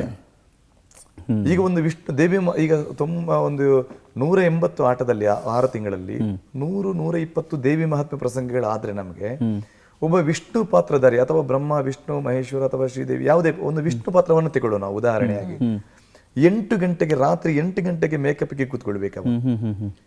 ಅವ ವೇಷ ತೆಗೆಯುವುದು ಬೆಳಿಗ್ಗೆ 4 ಗಂಟೆಗೆ. ಅವನ ಪಾತ್ರಗಳು ಎಷ್ಟು ಸಲ ರಂಗಕ್ಕೆ ಹೋಗ್ತದೆ ಬರ್ತದೆ ಎಂಬುದು ಮುಖ್ಯ ಆಗದಿದ್ರು ಕೂಡ ಆ ವಿಷ್ಣು ಪಾತ್ರಧಾರಿ ಮೇಕಪ್ ತೆಗೆಯೋದು ಬೆಳಿಗ್ಗೆ 4 ಗಂಟೆಗೆ. ಅಲ್ಲಿವರೆಗೆ ಅವನ ಡ್ಯೂಟಿ ರನ್ನಿಂಗ್ ಅಲ್ಲಿ ಇರ್ತದೆ. ಆಮೇಲೆ ಕೂಡ ಮತ್ತೊಂದು ವೇಷ ಇರ್ಲಿಕ್ಕೂ ಸಾಕು ಅವನಿಗೆ ಬೆಳಿಗ್ಗೆ 6 ಗಂಟೆವರೆಗೆ. ಯಾರೋ ರಜೆ ಆದ್ರೆ ಅಥವಾ ಇನ್ನೊಂದಾದ್ರೆ ಇರ್ಲಿಕ್ಕೂ ಸಾಕು. ಇಂಥ ಸಮಯದಲ್ಲಿ ಈ ನಿದ್ದೆಯನ್ನು ಅವ ಚಾಲೆಂಜ್ ಆಗಿ ಸ್ವೀಕರಿಸಬೇಕು. ಬೇರೆ ಅಂದ್ರೆ ಇವಾಗ ಒಬ್ಬ ಯುವ ಕಲಾವಿದರಾಗಿ ಇವ್ರು ಹೇಳ್ತಿರೋ ಹಾಗೆ ಇವಾಗ ಯಕ್ಷಗಾನದ ಒಂದು ಕ್ಷೇತ್ರದಲ್ಲಿ ಯೂತ್ ಐಕಾನ್ ಆಗಿ ನೀವು ಈ ನಿಟ್ಟಿನಲ್ಲಿ ಏನು ಹೊಸ ಪ್ರಯತ್ನಗಳಂದ್ರೆ ನಿರ್ದಿಷ್ಟವಾಗಿ ಇಲ್ಲ ಒಂದು 4 ಗಂಟೆ ಯಾರು ಒಂದು ಸಮಯವನ್ನು ಮೀಸಲಿಟ್ರೆ ಯಕ್ಷಗಾನ ಕಲೆಯಲ್ಲಿ ಅವ್ರು ಮುಂದುವರಿಯೋದಕ್ಕೆ ಸಾಧ್ಯ, ಆ ನಿಟ್ಟಿನಲ್ಲಿ ಏನಾದ್ರು ಹೊಸದಾದ ಪ್ರಯತ್ನಗಳೇನಾದ್ರು ಆಗ್ತಿವ್ಯಾ? ಯಾಕೆಂದ್ರೆ ಹೊಸೊಬ್ರು ಬರ್ದೇ ಹೋದ್ರೆ ಕ್ಷೇತ್ರ ಉಳ್ಕೊಳ್ಳೋದು ಕಷ್ಟ ಆಗತ್ತೆ. ಹಿರಿಯ ತಲೆಮಾರು ಒಂದು ಕಡೆ, ಯುವ ಕಲಾವಿದರು ಚಿಕ್ಕ ಮಕ್ಕಳು ಈ ಕ್ಷೇತ್ರಕ್ಕೆ ಕಾಲು ಹಿಡದೆ ಹೋದರೆ ಇನ್ನೂ 1-2 ದಶಕಗಳಾದಮೇಲೆ ಇಂಥದ್ದು ಉಳ್ಕೊಳ್ಳೋದು ಕಷ್ಟ ಆಗುತ್ತೆ. ಇವಾಗ ಅದೇ ಮಾತಾಡ್ತಾ ಇದ್ವಿ, ಹರಿಕತೆ ನಮ್ಮಲ್ಲಿ ಈಗಾಗಲೇ ಮಾಡೋರೇ ಇಲ್ಲ, ಹುಡುಕಬೇಕು, ಹರಿಕತೆ ಮಾಡೋರು ಯಾರಿದ್ದಾರೆ ಅಂತ ಹುಡುಕಬೇಕು, ಅಂಥ ಒಂದು ಪರಿಸ್ಥಿತಿ ಈಗಾಗಲೇ ಬಂದ್ಬಿಟ್ಟಿದೆ. ಹಾಗೆ ಇವಾಗ ಯಕ್ಷಗಾನಕ್ಕೆ ಹೊಸ ತಲೆಮಾರು ಹೊಸ ಪೀಳಿಗೆ ಮಕ್ಕಳು ಎಲ್ಲ ಸೇರ್ಕೊಳ್ಳದೆ ಇದ್ರೆ ಈ ಭಯದಿಂದ ಕಷ್ಟ. ಸೊ ಏನೋ ಒಂದು ಮಾಡಲೇಬೇಕಲ್ವಾ ಈ ಕ್ಷೇತ್ರದಲ್ಲಿ ಉಳಿಬೇಕು, ಮಾಡಬೇಕು. ಅದಕ್ಕೆ ಕಲಾವಿದರು ಮತ್ತೆ ಸಂಘಟಕರು ಮತ್ತೆ ಆ ಸಂಬಂಧಪಟ್ಟ ಕ್ಷೇತ್ರಗಳು ಈ 3 ಕೂಡ ಒಟ್ಟಿಗೆ ಆಗಬೇಕು. ಒಬ್ಬ ಕಲಾವಿದರಿಂದ ಏನು ಮಾಡ್ಲಿಕ್ಕೂ ಸಾಧ್ಯ ಇಲ್ಲ. ಯಾಕಂತ ಹೇಳಿದ್ರೆ ಈ ವೃತ್ತಿ ಮೇಳಗಳಂತೇಳಿ ಉಳಿದದ್ದು ಕೆಲವು ಕ್ಷೇತ್ರಗಳಿಂದ, ಈಗ ಧರ್ಮಸ್ಥಳವ, ಕಟೀಲ, ಮಂದಾರತಿಯ ಅಥವಾ ಕಮಲಶಿಲೆ, ಸಾಲಿಗ್ರಾಮ ಇಂತಹ ಕ್ಷೇತ್ರಗಳ ಮೇಳಗಳಿಂದ ಆ ಕ್ಷೇತ್ರಗಳಿಗೆ ಸಂಬಂಧಪಟ್ಟವರು ಮನಸ್ಸು ಮಾಡಬೇಕು. ಅಂತಹ ಕಲಾವಿದರಿಗೆ ಇಷ್ಟೇ ಡ್ಯೂರೇಷನ್ ಕೊಡುವ ಅಂತೇಳಿ ಕೇವಲ ಕಲಾವಿದರು ಹೇಳಿದ್ರು ಕೂಡ ಕ್ಷೇತ್ರಗಳು ಅದಕ್ಕೆ ಸ್ಪಂದಿಸದೇ ಇದ್ರೆ ಏನ್ ಮಾಡಲಿಕ್ಕೂ ಸಾಧ್ಯ ಇಲ್ಲ. ಅಲ್ಲಿ ಕಲಾವಿದರಿಗೆ ಭದ್ರತೆ ಇಲ್ಲ, ನಿನಗೆ ಆಗದಿದ್ರೆ ನೀನು ಇಲ್ಲಿಂದ ಹೋಗು ಅಂತ ಹೇಳಿದ್ರೆ ಆ ಕಲಾವಿದನಿಗೆ ನೆಲೆ ಇಲ್ಲದಾಗೆ ಆಗುತ್ತೆ. ಕಲಾವಿದ ಅದಕ್ಕೆ ಬದ್ಧನಾಗಿರ್ತಾನೆ. ಈ ಕ್ಷೇತ್ರ ಮತ್ತೆ ಕ್ಷೇತ್ರದಕ್ಕೆ ಸಂಬಂಧಪಟ್ಟವರು, ಮೇಳದ ಯಜಮಾನರುಗಳು ಮತ್ತೆ ಕಲಾವಿದರು ಕೂತಿ ಇದ್ರ ಬಗ್ಗೆ ಚರ್ಚಿಸಿ ಏನಾದರೂ ತೀರ್ಮಾನ ತಗೊಂಡ್ರೆ ಮಾತ್ರ ಇದು ಸರಿ ಹೋಗ್ಲಿಕ್ಕೆ ಸಾಧ್ಯ. ಒಬ್ಬ ಯಾರು ಹೇಳಿದ್ರು, ಈಗ ಕ್ಷೇತ್ರಕ್ಕೆ ಸಂಬಂಧಪಟ್ಟವರು ಹೇಳಿದ್ರು ಕಲಾವಿದರು ಕೇಳ್ತಾರೆ ಎಂಬ ವಿಶ್ವಾಸ ಇಲ್ಲ, ಯಜಮಾನರು ಹೇಳಿದ್ರು ಕ್ಷೇತ್ರದವರು ಕೇಳ್ತಾರೆ ಎಂಬ ವಿಶ್ವಾಸ ಇಲ್ಲ. ಈ 3 ಜನ ಕೂತು ಅದಕ್ಕೆ ಸರಿಯಾದ ವಿಮರ್ಶೆ ಮಾಡಿ ಅದಕ್ಕೆ ನಿರ್ಣಯ ತಂದ್ರೆ ಮಾತ್ರ ಸಾಧ್ಯತೆ ಬರಲಿಕ್ಕೆ ಸಾಧ್ಯ. ನಿಜ. ಅದಲ್ಲದೆ ಅಂದ್ರೆ ಯಾಕಂದ್ರೆ ಶಾಸ್ತ್ರೀಯವಾದಂಥ ಚೌಕಟ್ಟು ತಲತಲಾಂತರದಿಂದ ನಡ್ಕೊಂಡು ಬಂದಿರೋದ್ರಿಂದ ಏಕಾಏಕಿ ಬದಲಾವಣೆ ತರೋದು ತುಂಬಾ ಕಷ್ಟ ಇದೆ. ಅದು ಒಂದು. ಆದರೆ ನನಗೆ ಖುಷಿಯಾಗೋ ವಿಷಯ ನಿಮ್ಮಲ್ಲಿ ಏನಂತ ಹೇಳಿದ್ರೆ, ಕಲಾವಿದರ ಬಗ್ಗೆ ನಾವು ಆವಾಗಲೇ ಮಾತನಾಡ್ತಾ ಇದ್ವಿ, ಅವರ ಜೀವನಕ್ಕೆ ಸೆಕ್ಯೂರಿಟಿ ಅನ್ನೋದಿಲ್ಲ ಅಂತ. ಆದರೆ ಅವ್ರು ಮಾಡಲಿಲ್ಲ ಇವ್ರು ಮಾಡಲಿಲ್ಲ ಅಂತ ಹೇಳೋದು ಬೇಡಪ್ಪ, ನಾವೇನಾದರೂ ನನ್ನ ಕೈಲಿ ಮಾಡೋಕ್ಕಾಗತ್ತಾ ಅನ್ನೋವಂಥ ನಿರ್ದಿಷ್ಟವಾದಂಥ ಒಂದು ನಿರ್ಧಾರ ತಗೊಂಡಿರೋದು ನಿಮ್ಮ ಪಟ್ಲ ಫೌಂಡೇಶನ್. ಸೊ ತುಂಬ ಒಳ್ಳೆಯ ಕೆಲಸಗಳನ್ನು ಮಾಡೋಕ್ಕೆ ಹೊರಟಿದೆ. ನಿಮ್ಮ ಫೌಂಡೇಶನ್ ಬಗ್ಗೆ ಹೇಳಿ ಸರ್. ಹೌದು, ನೀವೇ ಅದನ್ನು ಹೇಳಿದ್ರಿ ಸ್ವಲ್ಪ ಸೂಕ್ಷ್ಮವಾಗಿ. ನಾನು ಅದೇ ಕೆಲವರ ಕಷ್ಟಕ್ಕೆ ಕಲಾವಿದರು ಬಂದು ಕಷ್ಟವನ್ನು ಹೇಳಿಕೊಡುವಾಗ ನಮಗಿಂದ ಏನು ಮಾಡ್ಲಿಕ್ಕೂ ತೋಚಲೇ ಇಲ್ಲ. ಏನು ಮಾಡ್ಲಿಯಪ್ಪ, ನಾನು ಏನಾದ್ರು ಸ್ವಲ್ಪ ಅದರ ಬಗ್ಗೆ ಮಾತಾಡಲಿಕ್ಕೆ ಹೋದ್ರೆ ನಾವು ನಿಷ್ಠುರಕ್ಕೆ ಕಾರಣ ಆಗ್ತೇವೆ, ಅಥವಾ ಕೆಲವರಿಗೆ ಸ್ಪಂದಿಸಲಿಕ್ಕೆ ಆಗಲ್ಲ, ಇಂಥ ಎಲ್ಲ ಪರಿಸ್ಥಿತಿಗಳಿರ್ತದೆ. ಅವಾಗ ಯಾರಲ್ಲಿ ಯಾಕೆ ಹೇಳುದು, ನಾವೇ ಏನಾದರೂ ಒಂದು ಮಾಡೋಣ ಎಂಬ ನಿಟ್ಟಿನಲ್ಲಿ ನಾನು ತೊಡಗಿಸಿಕೊಂಡದ್ದು. ಅದಕ್ಕೋಸ್ಕರ 2015ರಲ್ಲಿ ಈ ಫೌಂಡೇಶನ್ ಎಂಬುದನ್ನು ಸ್ಥಾಪಿಸಿ ನನ್ನ ಅಭಿಮಾನಿ ಬಳಗವನ್ನು ಸೇರಿಸಿ ಈ ಫೌಂಡೇಶನ್ ಅನ್ನು ಸ್ಥಾಪಿಸಿದೆವು. ಒಂದು ಮೂರುವರೆ ವರ್ಷ ಆಯಿತು. 2015 ಸೆಪ್ಟೆಂಬರ್ 14ಕ್ಕೆ ಈ ಫೌಂಡೇಶನ್ ಉದ್ಘಾಟನೆ ಆಯಿತು. ಒಂದು 3.5 ವರ್ಷದಲ್ಲಿ 4 ಕೋಟಿ ರೂಪಾಯಿವರೆಗೆ ಯಕ್ಷಗಾನ ಕಲಾವಿದರಿಗೆ ಮತ್ತು ಕಲಾವಿದರ ಮಕ್ಕಳಿಗೆ ಈ ಯಕ್ಷಗಾನದ ಈ ವಿಷಯಕ್ಕೆ ನಾವು ಈ ಫೌಂಡೇಶನ್ ಸ್ಪಂದಿಸಿದ್ದೇವೆ ಅಂತ ಹೇಳಲಿಕ್ಕೆ ಈ ವಾಹಿನಿ ಮೂಲಕ ನಾನು ತುಂಬಾ ಸಂತೋಷ ಪಡ್ತೇನೆ. ನಾವು ಅಭಿನಂದಿಸಲೇಬೇಕು ನಿಮ್ಮನ್ನ. ಆ ಕ್ಷೇತ್ರದಲ್ಲಿ ಕಲೆಯನ್ನ ಉಳಿಸ್ಕೊಂಡು ಬೆಳೆಸ್ಕೊಂಡು ಹೋಗೋದು ಒಂದ್ ರೀತಿ ಸೇವೆ ಆದ್ರೆ, ಆ ಕ್ಷೇತ್ರದ ಕಲಾವಿದರಿಗೆ ಒಂದು ಭದ್ರತೆಯನ್ನ ಕೊಡೋ ನಿಟ್ಟಿನಲ್ಲಿ ಮತ್ತೆ ಯಾರೋ ಕಷ್ಟದಲ್ಲಿದ್ದಾರೆ ಅಂದ್ರೆ ಅವ್ರಿಗೆ ಸ್ಪಂದಿಸೋ ಒಂದು ನಿಟ್ಟಿನಲ್ಲಿ ಮಾಡ್ತಿದ್ದೀರಲ್ಲ, ನಿಜವಾಗ್ಲೂ ಕಲಾವಿದರ ಪ್ರತಿಭಾ ಪುರಸ್ಕಾರ ಆಗ್ಲಿ ಅಥವಾ ಅವರಿಗೆ ಧನರೂಪದ ಸಹಾಯದ ರೂಪದಲ್ಲಾಗ್ಲಿ ಒಂದು 130 ಜನ ಕಲಾವಿದರಿಗೆ ತಲಾ 50,000 ರೂಪಾಯಿ ಹಾಗೆ ನಾವು ಧನ ಸಹಾಯ ಮಾಡಿದೆವು. ಮತ್ತೆ ಕೆಲವು ತೀರಿ ಹೋದ ಕಲಾವಿದರಿಗೆ ಗೇರುಕಟ್ಟೆ ಗಂಗಾ ಶೆಟ್ಟರ್ ಕುಟುಂಬಕ್ಕೆ ಒಂದು 2.5 ಲಕ್ಷ ರೂಪಾಯಿ ಅವರ ಫ್ಯಾಮಿಲಿಗೆ ನಾವು ಫೌಂಡೇಶನ್ ಕೊಟ್ಟಿವು. ಕಣ್ಣಿಮನೆ ಗಣಪತಿ ಭಟ್ ಅವರ ಕುಟುಂಬಕ್ಕೆ ಒಂದು 50,000 ರೂಪಾಯಿ, ಹೀಗೆ ಅನೇಕ ಕಲಾವಿದರಿಗೆ. ಮತ್ತೆ ವೈದ್ಯಕೀಯ ವೆಚ್ಚ ಕೆಲವು ಆಸ್ಪತ್ರೆಯಲ್ಲಿರುವಾಗ ಇಂಥವರಿಗೆ ಸ್ಪಂದಿಸಿದೆವು. ಮತ್ತೆ ಇನ್ಶೂರೆನ್ಸ್ ಅಂತೇಳಿ ಮಾಡಿದ್ದೇವೆ ಕಲಾವಿದರ ಭದ್ರತೆಗೋಸ್ಕರ. ಆಕ್ಸಿಡೆಂಟಲ್ ಇನ್ಶೂರೆನ್ಸ್ ಅಂತ ಹೇಳಿ ನಿವಿ ಇಂಡಿಯಾ ಅಂತೇಳಿ ಒಂದು ಇನ್ಶೂರೆನ್ಸ್ ಕಂಪನಿಯ ಜೊತೆ ಟೈಅಪ್ ಮಾಡಿಕೊಂಡು ನಮ್ಮ ಫೌಂಡೇಶನ್ ಅದು ಕಲಾವಿದರಿಗೆ ಒಂದು ವೇಳೆ ಆಕ್ಸಿಡೆಂಟ್ ಯಾವುದೇ ರೂಪದಲ್ಲಿ ಆಗಲಿ, ಅದು ರಂಗಸ್ಥಳದಲ್ಲಿ ಬಿದ್ದಾಗಲಿ ಅಥವಾ ಅವರ ಹೊರಗಡೆ ಅವರು ಏನಾದರೂ ಮಾಡುವ ಕೆಲಸದಿಂದಾಗಲಿ ಅಥವಾ ಹೀಗೆ ವೆಹಿಕಲಿಂದ ಹೋಗುವಾಗೆ ಆಕ್ಸಿಡೆಂಟ್ ಯಾವುದೇ ರೂಪದಲ್ಲಿ ಇರಲಿ ಇದ್ರೂ ಕೂಡ ಅವರಿಗೆ ಆಕ್ಸಿಡೆಂಟ್ ವೆಚ್ಚ ಅಂತೇಳಿ ಒಂದು 3 ಲಕ್ಷ ರೂಪಾಯಿ ಅವರ ಆಸ್ಪತ್ರೆ ವೆಚ್ಚ ಸಿಕ್ಕುತ್ತೆ. ಒಂದು ವೇಳೆ ಅವರು ಅದರಲ್ಲಿ ಮೃತಪಟ್ಟರೆ ಅವರ ಕುಟುಂಬಕ್ಕೆ 8 ಲಕ್ಷ ರೂಪಾಯಿ ಮೊತ್ತ ಸಿಗುವ ಹಾಗೆ ನಾವು ವ್ಯವಸ್ಥೆ ಮಾಡಿದ್ದೇವೆ. ಮೊನ್ನೆ ತಾನೇ ಸೌಕೂರು ಮೇಳದ 2 ಕಲಾವಿದರು ಮೃತಪಟ್ಟರು ಬೈಕ್ ಆಕ್ಸಿಡೆಂಟ್ ಅಲ್ಲಿ. ಅದರಲ್ಲಿ ಒಬ್ಬ ಹುಡುಗ ನಮ್ಮ ಫೌಂಡೇಶನ್ ಇನ್ಶೂರೆನ್ಸ್ ಮಾಡಿದ್ದ, ಅವರ ಕುಟುಂಬಕ್ಕೆ ಒಂದು 8 ಲಕ್ಷ ರೂಪಾಯಿ ನಮ್ಮ ಫೌಂಡೇಶನ್ ವತಿಯಿಂದ ಸಿಗ್ತಾ ಇದೆ. ಹೀಗೆ ಇಂಥದ್ದು ಕೆಲವು ಯೋಜನೆಗಳನ್ನು ನಾವು ಮನೆಗಳನ್ನು ಕಟ್ಟಿಸ್ಕೊಡೋದು, ಪಟ್ಲ ಯಕ್ಷಾಶ್ರಯ ಯೋಜನೆ ಅಂತ ಒಂದು 100 ಮನೆಗಳ ಯೋಜನೆಯನ್ನು ಹಮ್ಮಿಕೊಂಡಿದ್ದೇವೆ. ಅದರಲ್ಲಿ 3 ಮನೆ ಈಗ ತಾನೇ ನಾವು ಕಟ್ಟಿಕೊಟ್ಟಿದ್ದೇವೆ. ಹಾಗೆ ಆ 3 ಮನೆಗಳನ್ನು ಕಟ್ಟಿಕೊಟ್ಟಾಗಿದೆ, ಇನ್ನು ಯೋಜನೆ ಹಂತದಲ್ಲಿ ಇದೆ. ಕಾರಂತರ ಬಗ್ಗೆ ನಿಮ್ಮ ಅನಿಸಿಕೆ? ಎಂಥ ಕಲಾವಿದರಿಗೂ ಬಹಳ ವಿಸ್ಮಯ ಮೂಡಿಸುವಂಥವ್ರು. ಹೌದು, ಅವರ ಬಗ್ಗೆ ಹೇಳಲಿಕ್ಕೆ ನನಗೆ ನಾಳೆಗೆ ಹೊರಡಲ್ಲ. ಯಾಕಂತೇಳಿದ್ರೆ ನಮಗೆಲ್ಲ ಯಕ್ಷಗಾನ ಕಲಾವಿದರಿಗೆ ಅದೊಂದು ಐಕಾನ್. ಹೌದು, ಯಾವ ರೀತಿ ಹೇಳಿದ್ರು ಸಣ್ಣದಾದೀತು. ಅವರ ಒಂದು ನಿರ್ದೇಶನ ಅಥವಾ ಅವರೊಂದು ಹೇಳುವ ಮಾತಲ್ಲಿ ಅಥವಾ ಅವರು ನಡೆಯುವ ನಡವಳಿಕೆಯಲ್ಲಿ ಅವರಿಗೆ ಯಾರಲ್ಲೂ ಇದಿಲ್ಲ, ದಾಕ್ಷಿಣ್ಯ ಇಲ್ಲ. ನೇರ ಹೇಳಿ ಹೇಳ್ತಾರೆ, ಅದು ಆಗ್ಲೇಬೇಕು. ಅದನ್ನು ಕೊನೆಯವರೆಗೆ ಉಳಿಸಿಕೊಂಡಿದ್ದಾರೆ ಕೂಡ. ಹೌದು, ಯಾವುದೇ ದಾಕ್ಷಿಣ್ಯ ಇಲ್ಲ. ಮತ್ತೆ ಯಕ್ಷಗಾನಕ್ಕೆ ದೊಡ್ಡ ಕೊಡುಗೆ ಕೊಟ್ಟಂತ, ನಮ್ಮ ಕನ್ನಡ ಭಾಷೆಗಾಗ್ಲಿ ಯಕ್ಷಗಾನಕ್ಕಾಗ್ಲಿ ದೊಡ್ಡ ಕೊಡುಗೆ ಕೊಟ್ಟಂತ ಒಬ್ಬ ಪುಣ್ಯಾತ್ಮರು. ಖಂಡಿತ ಅದೇ ಅವರ ಬಗ್ಗೆ ಏನು ಹೇಳಿದ್ರು ಕಡಿಮೆನೆ. ನಮ್ಮ ನಮನಗಳನ್ನು ಸಲ್ಲಿಸಬಹುದು ಅಷ್ಟೇ. ನಿಮ್ಮ ಫೌಂಡೇಶನ್ ಬಗ್ಗೆ ಮಾತಾಡ್ತಾ ಇದ್ರಿ. ನನ್ನ ಮುಂದೆ ಒಂದು ಸಾಧನೆಯ ಪುಸ್ತಕ ಇದೆ, ಭಾಗವತ ಪಟ್ಲ ಸತೀಶ್ ಶೆಟ್ಟಿ ಸಾರಥ್ಯದಲ್ಲಿ ಯಕ್ಷಧ್ರುವ ಪಟ್ಲಯಾನ ದಣಿವರಿಯದ ಯಕ್ಷ ಸೇವೆಯಲ್ಲಿ. ಇದೊಂದು ಅಂದ್ರೆ ಈ 3 ವರ್ಷಗಳ ಸಾಧನೆಯನ್ನ ಹೊತ್ತಿರುವಂಥದ್ದು, ಫೌಂಡೇಶನ್ ಮಾಡಿರುವಂಥ ಎಲ್ಲ ಕೆಲಸಗಳನ್ನ ಹೊತ್ತಿರುವಂಥ ಪುಸ್ತಕ ಇದು. ಈ ಮುಖಪುಟನೇ ಬಹಳ ವಿಶೇಷವಾಗಿದೆ, ಆಕರ್ಷಣೀಯವಾಗಿದೆ. ಏನಿದ್ರ ಅರ್ಥ ಏನು, ನೀವೇ ಹೇಳ್ಬೇಕು. ಅದು ಮುಖಪುಟದಲ್ಲಿ ಕಾಣುವಂತವರು ಒಬ್ಬ ಹಿರಿಯ ಭಾಗವತರು, ಕಾಟುಕಕ್ಕೆ ಕೊರಗಪ್ಪ ನಾಯಕರು ಅಂತ ಅವರ ಹೆಸರು. ಕಟೀಲು ಮೇಳದಲ್ಲಿ ಒಂದು 50-55 ವರ್ಷದವರೆಗೆ ತಿರುಗಾಟ ಮಾಡಿದ್ದಾರೆ ಅವರ ಜೀವನದ. ಈಗ ಪಾರ್ಶ್ವವಾಯುವಿನಿಂದ ಬಳಲ್ತಾ ಇದ್ದಾರೆ. ಅವರಿಗೊಂದು ಕುಳಿತುಕೊಳ್ಳಿಕ್ಕೆ ಸರಿಯಾದ ಮನೆ ಕೂಡ ಇರಲಿಲ್ಲ. ಅವರಿಗೆ ನಾವು ಫೌಂಡೇಶನ್ ಮೂಲಕ ಮನೆ ಕಟ್ಟಿಕೊಟ್ಟು ಗೃಹ ಪ್ರವೇಶದ ಆ ದಿನದಂದು ತೆಗೆದಂತಹ ಚಿತ್ರ ಅದು. ಅವರನ್ನು ಕೈ ಹಿಡಿದು ಆ ಮನೆಯೊಳಗೆ ಕರ್ಕೊಂಡು ಹೋಗುವ ಆ ಹಿರಿಯ ಕಲಾವಿದರನ್ನು, ಸತ್ಪಾತ್ರ ಕಲಾವಿದರನ್ನು ಅವರಿಗೆ ಆಶ್ರಯ ಕೊಡುವಂಥ ಒಂದು ಸನ್ನಿವೇಶದ ಚಿತ್ರ ಅದು. ಹಾಗೆ ಮೂರು ವರ್ಷದಲ್ಲಿ ನಾವು ಫೌಂಡೇಶನ್ ಏನೆಲ್ಲ ಮಾಡಿದೆವು ಅದರ ಒಂದು ಸ್ಥೂಲ ನೋಟ ಅದರಲ್ಲಿದೆ. ಮತ್ತೆ ಒಂದು 33 ಘಟಕಗಳು, ಬೇರೆ ಬೇರೆ ಕಡೆಗಳಲ್ಲಿ ಈ ಫೌಂಡೇಶನ್ನ ಘಟಕಗಳನ್ನು ಸ್ಥಾಪಿಸಿದೆವು ಕೆಲವು ಕಲಾವಿದರನ್ನು ಗುರುತಿಸಬೇಕೆಂಬ ಉದ್ದೇಶದಿಂದ. ವಿದೇಶದಲ್ಲೂ ದುಬೈ, ಮಸ್ಕತ್, ಬೆಹರಿನ್, ಕತಾರ್, ಮತ್ತೆ ನಾಡಿದ್ದು ಜೂನ್ ತಿಂಗಳಲ್ಲಿ ಜೂನ್ 29ನೇ ತಾರೀಕಿಗೆ ಅಮೆರಿಕದ ನ್ಯೂಯಾರ್ಕ್ ಅಲ್ಲಿ ಕೂಡ ಫೌಂಡೇಶನ್ ಒಂದು ಘಟಕ ಉದ್ಘಾಟನೆ ಆಗ್ತಾ ಇದೆ. ಹಾಗೆ ಡೆಲ್ಲಿ, ಗುಜರಾತ್ ಮತ್ತೆ ನಮ್ಮ ದೇಶದಲ್ಲಿ ಹೇಗೂ ಇದೆ, ಬೆಂಗಳೂರು, ಮುಂಬೈ ಅಂತ ಹೇಳಿ. ಬಟ್ ಒಟ್ಟಾರೆ ಏನು ಗೊತ್ತಾ ಸರ್, ಖುಷಿ ಆಗೋದು ನಿಮಗೆ ನೋಡಿ, ಅಂದರೆ ಅಷ್ಟು ದೊಡ್ಡ ದೊಡ್ಡವರ ಆಶೀರ್ವಾದ ಸಿಕ್ಕಿರೋದು ಒಂದು ಕಡೆ, ಆ್ಯಂಡ್ ನಿರಂತರವಾಗಿ ಕೆಲಸ ಮಾಡ್ತಾ ಇರೋದು. ಇದರ ಮಧ್ಯದಲ್ಲಿ ನಾವೆಲ್ಲ ಅಂದರೆ ಫಿಲ್ಮ್ ಸ್ಟಾರ್ಗಳನ್ನು ನೋಡಿದ್ರೆ ಏನಪ್ಪ ಫ್ಯಾನ್ ಫಾಲೋವರ್ಸು, ಏನು ಸೆಲೆಬ್ರಿಟಿ ಅವರು, ಸ್ಟಾರ್ ವ್ಯಾಲ್ಯೂ ಅಂತೆಲ್ಲ ಮಾತಾಡ್ತೀವಿ.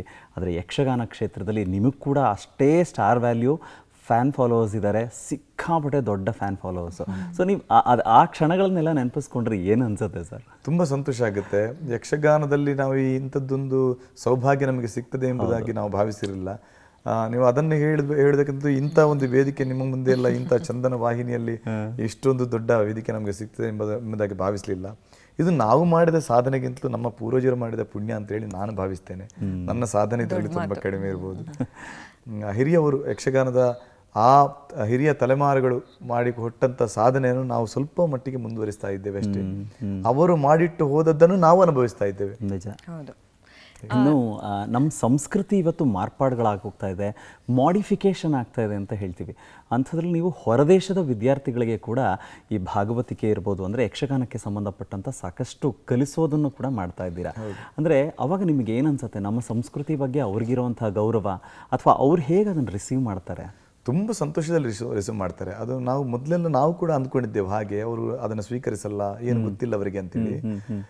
ತುಂಬ ಇಷ್ಟಪಟ್ಟು ಸ್ವೀಕರಿಸ್ತಾರೆ. ನಾವೀಗ 3-4 ವರ್ಷದಲ್ಲಿ ಈಗ ಅಮೆರಿಕದಲ್ಲಿ ಕೂಡ ತಿರುಗಾಟ ಮಾಡಿದ್ದೆವು. ಯಕ್ಷ ಮಂಜೂಷ ಅಂತೇಳಿ ಕೋಳಿರು ವಿದ್ಯಾವರ ಟೀಮಲ್ಲಿ ನಾವು ನಮ್ಮನ್ನು ಮೊದಲಿಗೆ ಅಮೆರಿಕಕ್ಕೆ ಕರ್ಕೊಂಡು ಹೋದವರು.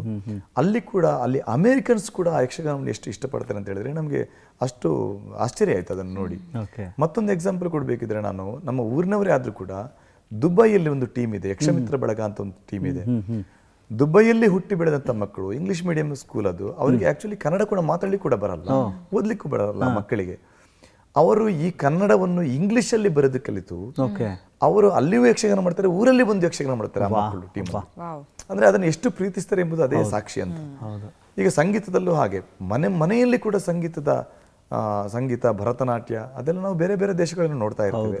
ಅಂದ್ರೆ ನಮ್ಮ ಸಂಸ್ಕೃತಿಯನ್ನು, ನಮ್ಮ ಸಂಸ್ಕಾರವನ್ನು ಉಳಿಸುವಂತಹ ತುಂಬಾ ಪ್ರಯತ್ನವನ್ನು ಹಿರಿಯವರು ಮಾಡ್ತಾರೆ, ಈಗಿನ ತಲೆಮಾರು ಕೂಡ ಮಾಡ್ತಾ ಇದೆ ಅಂತ ನಾನು ಇಷ್ಟು ಕ್ಷೇತ್ರ ಸುತ್ತಿದ ಕಾರಣ ನಾನು ನಿರ್ಭೀತಿಯಿಂದ ಹೇಳಬಲ್ಲೆ. ಖಂಡಿತ. ನಿಮ್ಮ ಒಂದು ಪರಿಚಯವನ್ನೇನಾದ್ರು ನಾವು ಓದ್ತಾ ಹೋದರೆ ಪ್ರಶಸ್ತಿಗಳು ಒಂದು ದೊಡ್ಡ ಪಟ್ಟಿ ಇದೆ. ನಿಮ್ಮ ಸಾಧನೆಗಳನ್ನು ಗುರುತಿಸಿ ಕೊಟ್ಟಿರುವಂಥ ಬಿರುದುಗಳಿರಬಹುದು, ಪ್ರಶಸ್ತಿಗಳಿರಬಹುದು.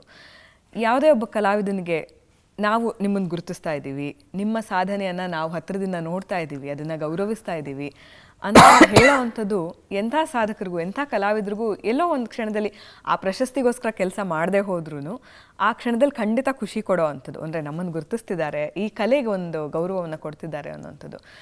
ಇಷ್ಟು ಪ್ರಶಸ್ತಿಗಳ ಪೈಕಿ ನಿಮಗೆ ಬಹಳ ಮನಸ್ಸಿಗೆ ಹತ್ತಿರವಾಗಿ ಇಟ್ಕೊಳ್ಳೋ ಅಂಥದ್ದು, ಅಥವಾ ಒಂದು ವಿಶೇಷವಾದ ಘಳಿಗೆ ಅಂತ ನೀವು ಜೀವನದುದ್ದಕ್ಕೂ ನೆನಪಿಸ್ಕೊಳ್ಬೇಕು ಅನ್ನೋ ಅಂಥದ್ದು ಆ ಪ್ರಶಸ್ತಿ ಅಥವಾ ಆ ಘಳಿಗೆ ಯಾವುದು ಅಂತ?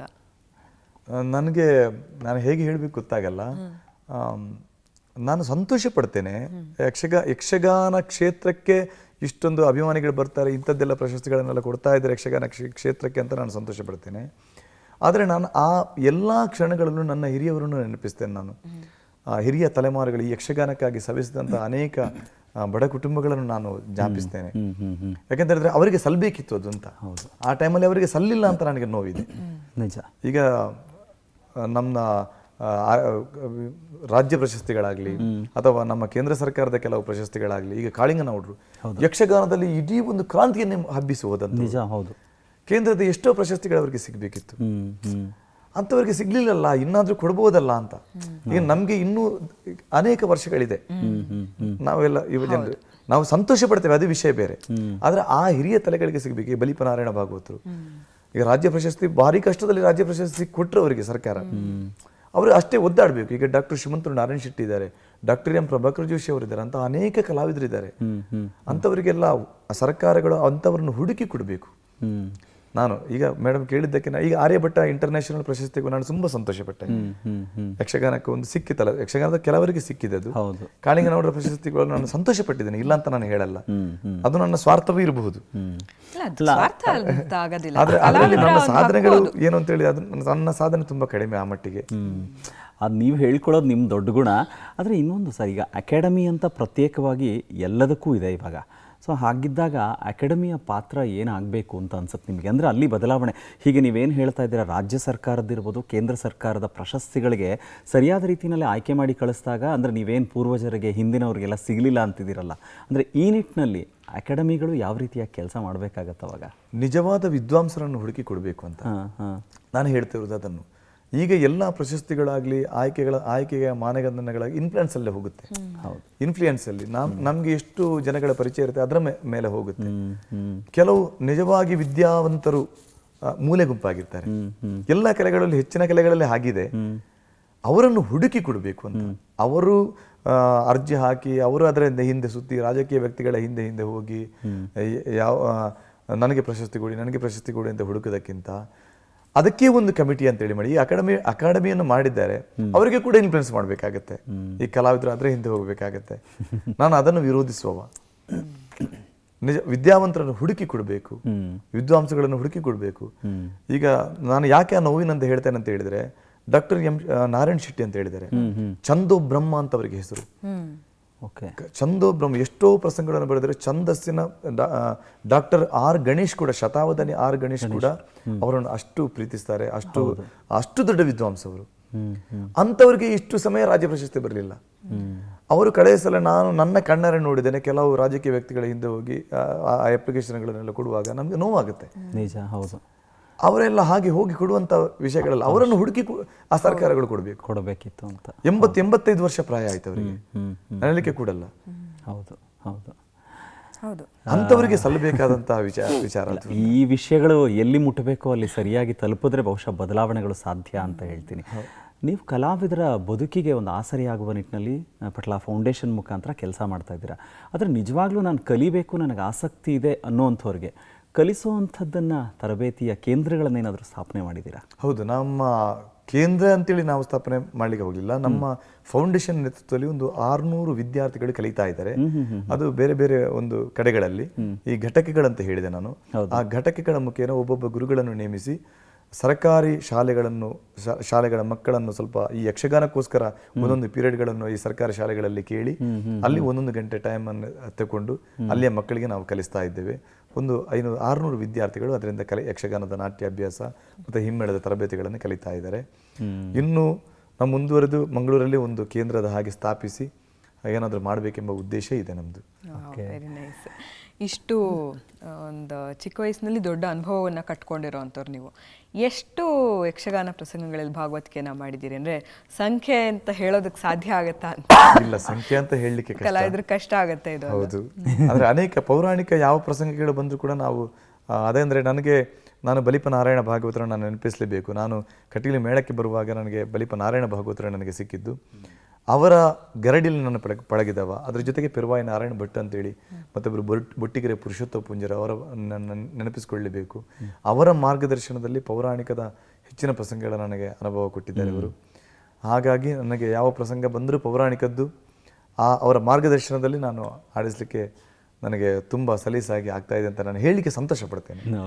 ಆದ್ರೆ ರಂಜಿನಿ ಅಲ್ಲ, ನಾವು ಪ್ರೊಫೈಲ್ ನೋಡಿದ್ವಲ್ಲ, ನೆನಪಿದ್ಯಾ ನಿಮ್ಗೆ? ಒಂದ್ ವರ್ಷಕ್ಕೆ ಸರಿ ಸುಮಾರು ಒಂದು 500 ಕಾರ್ಯಕ್ರಮ ಕೊಡ್ತಾರೆ ಅಂದ್ರೆ ನಾವೇ ಕ್ಯಾಲ್ಕುಲೇಟ್ ಮಾಡ್ಕೋಬೇಕು, ಸಂಖ್ಯೆ ಬರುತ್ತಾ ಹೊರಗಡೆ ಅಂತ ಹೇಳ್ತಾ ಇದೀವಿ ನಾವು.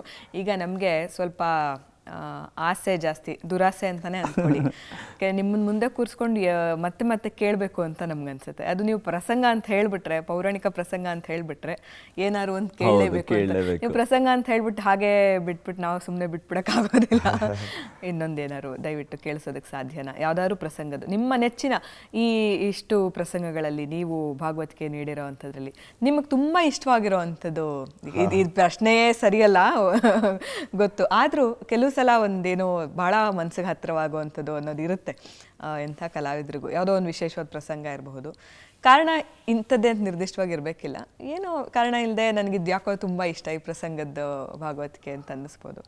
ಅಂಥದ್ದು ಯಾವ್ದಾದ್ರು ಒಂದು ಕೇಳಿಸೋದಕ್ಕೆ ಸಾಧ್ಯನಾ? ನನಗೆ ಅದೇ ದೇವಿ ಮಹಾತ್ಮೆ ನನ್ನ ಇಷ್ಟದ ಪ್ರಸಂಗ, ಮತ್ತೊಂದು ಮಾನಿಷಾದ ಪ್ರಸಂಗ, ಇಂಥದ್ದೆಲ್ಲ ನನಗೆ ಇಷ್ಟ. ಹಾಗಾದ್ರೆ ಆದರೆ ಹಿಮ್ಮೇಳದ ಪರಿಕರ ಇಲ್ಲದ ಕಾರಣ ನಾನು ಒಂದು ಭಾಮಿನಿಯ ಅಥವಾ ವಾರ್ಧಿಕ್ಯ ರೂಪದಲ್ಲಿ ಒಂದು ಪದ್ಯ, ಮಾನಿಷಾದದ ಒಂದು ಪ್ರಸಂಗದ ಸೀತೆಯ ಒಂದು ಪದ್ಯವನ್ನು ಹೇಳ್ತೇನೆ ನಾನು. ವಾಲ್ಮೀಕಿಯಲ್ಲಿ ಲಕ್ಷ್ಮಣ ಸೀತೆಯನ್ನು ಕಾಡಿಗೆ ಬಿಟ್ಟು ಬಂದಂಥ ಸಂದರ್ಭದಲ್ಲಿ ವಾಲ್ಮೀಕಿ ಮುನಿ ಅವರಿಗೆ ದರ್ಶನ ಆಗುತ್ತೆ. ಆವಾಗ ಸೀತೆ ಹೆದರಿ ವಾಲ್ಮೀಕಿಯಿಂದ ಗೊತ್ತಾದಾಗ ಅವಳದೊಂದು ಭಾವನೆ ಹೇಗಿರ್ತದೆ, ಅವಳಿಗೆ ಯಾರು ಇರುವುದಿಲ್ಲ ಸೀತಾದೇವಿಗೆ. ಆ ಸಮಯದ ಒಂದು ಸನ್ನಿವೇಶ, ಒಂದು ಹಾಡನ್ನು ತುಣುಕಲ್ಲಿ ಹಾಡ್ತೇನೆ.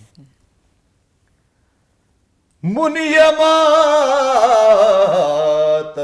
ನಂಬಿ ಜಾನಕಿ, ಮುನಿಯ ಮಾತನು ನಂಬಿ ಜಾನಕಿ, ಮನಸ್ಸಿನ ಗಣಿತ ಶೋಕ ಮೌಕ್ತಿಕ ಮಣಿಗಳಂ ಪೋಣಿಸುತ್ತ, ಹೊಸೆದ ವಿಷಾದ ಹಾರವನು ಮುನಿಯ ಪಾದಕ್ಕೆ ತೊಡಿಸುತ್ತ ಅರ್ಚಿಸಿ,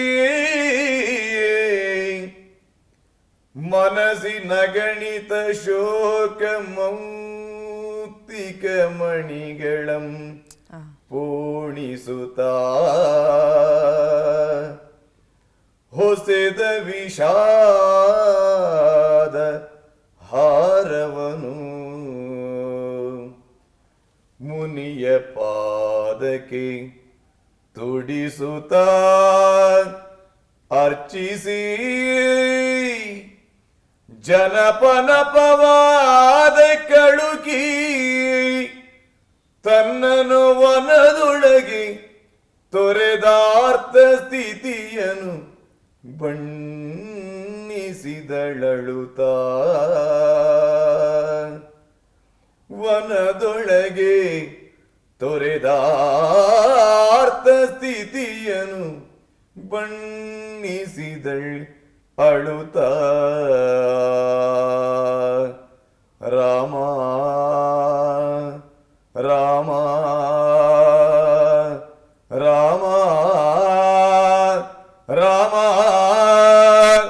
ರಾಮ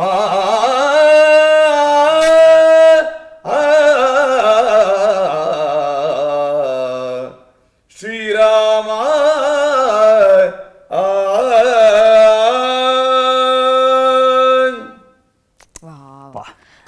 ನೀವು ನಿಲ್ಲಿಸ್ಲೇಬಾರ್ದು ಅಂತ ಅನಿಸ್ತಿರುತ್ತೆ. ಯಾಕೆ ಮಾತಾಡಬೇಕು ಅಂತ ಅನ್ಸುತ್ತೆ ನೀವು ಆ ಪ್ರಸಂಗದ ಗೀತೆಗಳನ್ನ ಹಾಡೋದು ಕೇಳ್ತೀರಿ. ದೇವಿ ಮಹಾತ್ಮೆ ಅಂದ್ರಲ್ಲ, ಅದ್ರದ್ದು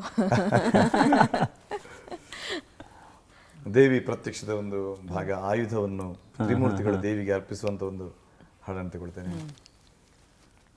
ವನಜನಾಭನು ಕರದ ಚಕ್ರವಯ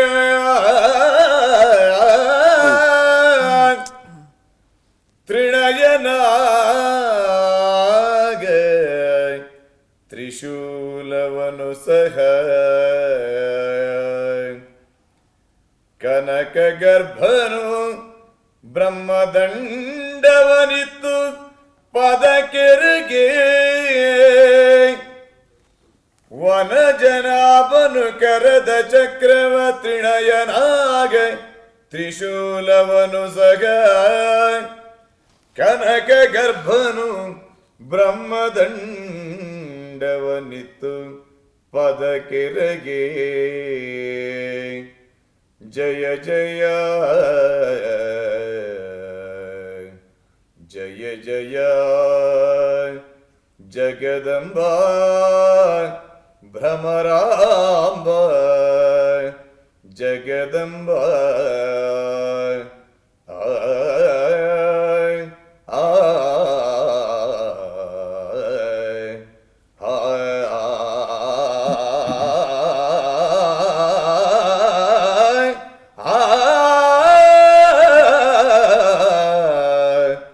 ಜಯ ಜಯ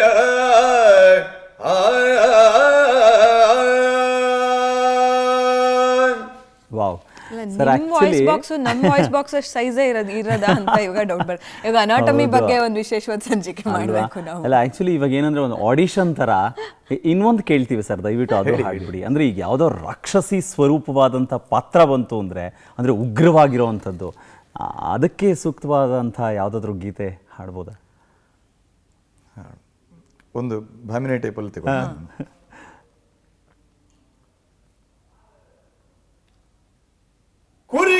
ಪುಲಿ ಅಂಜುವುದೇ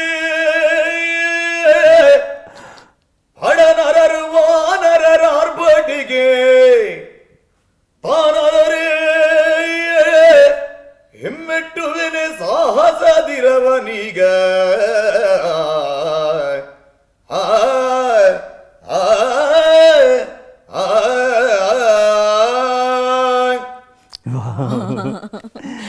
ಬಟ್ ಏನೇ ಕೇಳಿದ್ರು ಅಲ್ಲ, ಆ ಟ್ರಾನ್ಸ್ಫಾರ್ಮೇಷನ್ ಇದೆಯಲ್ಲ ಒಂದರಿಂದ ಬಿಕಾಸ್ ನಿಮ್ಮ ತಾಲೀಮ್ ಹಂಗಿದೆ ಅನ್ನೋದು ಇರಲಿ ಸರ್. ಆದರೆ ಒಬ್ಬ ಸಂಘಟಕನಾಗಿ ಕೂಡ ಸಿಕ್ಕಾಪಟ್ಟೆ ಒಳ್ಳೆ ಹೆಸರು ಮಾಡಿದ್ದೀರಾ.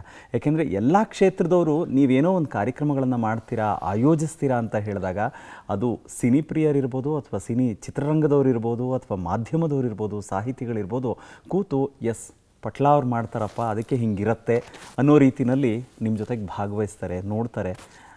ಸೊ ಆ ಸಂಘಟನೆಯ ವೈಖರಿ ಬಗ್ಗೆ ಹೇಳಿ ಸರ್. ಸಂಘಟನೆ ಅಂತ ಹೇಳಿದ್ರೆ ಅದು ಈ ಫೌಂಡೇಶನ್ ಒಳಗೆ ಬಂತು.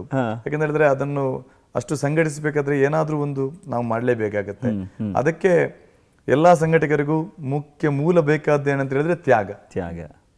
ನಾವು ಎಷ್ಟು ನಿಸ್ವಾರ್ಥರಾಗಿ ಅದರಲ್ಲಿ ನಾವು ನಮ್ಮನ್ನು ತೊಡಗಿಸಿಕೊಳ್ತೇವೆ, ಹಾಗಿದ್ರೆ ಮಾತ್ರ ಯಾವುದೇ ಸಂಘಟನೆ ಆದರೂ ಬೆಳೀಲಿಕ್ಕೆ ಸಾಧ್ಯ. ನಮ್ದು ಯಕ್ಷಗಾನ ಸಂಘಟನೆಯಲ್ಲೂ ಹಾಗೆ, ನಾನು ಏನು ಆದರೂ ಕೂಡ ಅದರಲ್ಲಿ ಏನು ಬಂದರೂ ಕೂಡ ಏನು ಹೋದರೂ ಕೂಡ ಅದು ಆ ಕಲಾವಿದರಿಗೆ ಸಿಗಬೇಕೆಂಬ ಉದ್ದೇಶದಿಂದ ಅದನ್ನು ಮಾಡ್ತೇನೆ. ಆ ನಿಟ್ಟಿನಲ್ಲಿ ಕಲಾವಿದರೆಲ್ಲ ಪ್ರೋತ್ಸಾಹ ಮಾಡ್ತಾರೆ. ಮತ್ತೆ ಯಾರೋ ಏನೋ ಮೆಚ್ಚುತ್ತಾರೆ ಎಂಬುದಾಗಿ ಯಾವುದನ್ನು ಹಾಳು ಮಾಡಲಿಕ್ಕೆ ಹೋಗಲ್ಲ.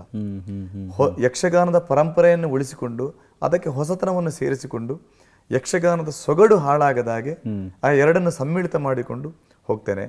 ಸ್ವಲ್ಪ ತುಂಬ ಪರಂಪರೆಯನ್ನೇ ಆಸ್ವಾದಿಸುವವರು ಅದನ್ನು ವಿರೋಧಿಸಲಿಕ್ಕೂ ಸಾಕು.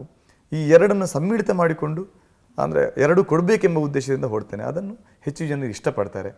ಈ ನಿಟ್ಟಿನಲ್ಲಿ ಮುಂದುವರಿತಾ ಇದ್ದೇನೆ ಅಷ್ಟೇ. ಅದಕ್ಕೆ ನಿಮ್ಮದೇ ಆದಂಥ ಪಟ್ಲ ಹಾದಿ ನಿರ್ಮಾಣ ಆಗೋಗಿದೆ. ಅಂದರೆ ಇಷ್ಟು ಬ್ಯುಸಿ ಇರ್ತೀರಿ ಕಲಾವಿದರಾಗಿ, ಸಂಘಟಕರಾಗಿ ಎಲ್ಲ. ಕಲಾವಿದರಿಗೆ ಸಹಜವಾಗೇ ಭಾವನಾಜೀವಿಗಳು.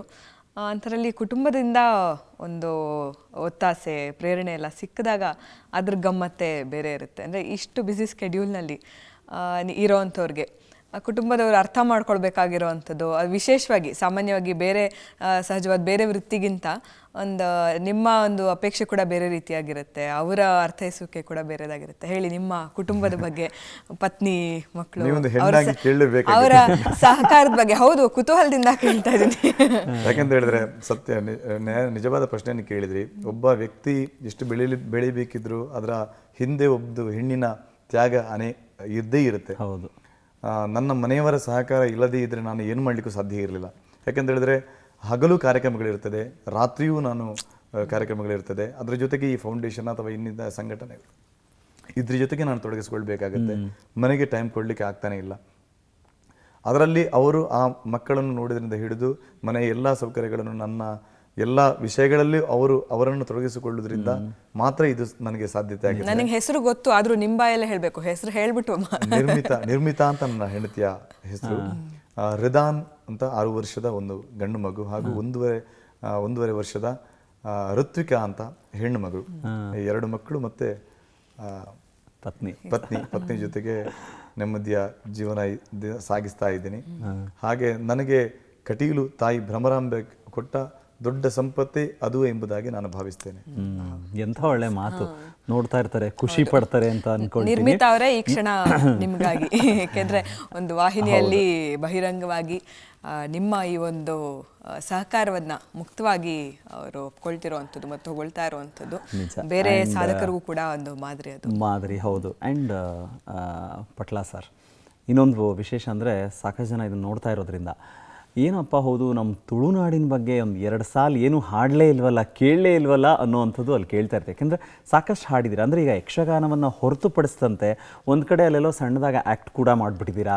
ಮತ್ತು ನೋಡಿದ್ರೆ ಅಂದರೆ ಕೆಲವು ಪ್ರೈವೇಟ್ ಆದಂಥ ಆಲ್ಬಮ್ ಸಾಂಗ್ಗಳನ್ನು ಕೂಡ ಹಾಡಿದ್ದೀರಾ ನೀವು. ಈಗ ತುಳುನಾಡು ಅಂದಿದ ತಕ್ಷಣ ನೆನಪಾಗುವಂಥ ಸಾಲುಗಳು ಯಾವುದು ಸರ್?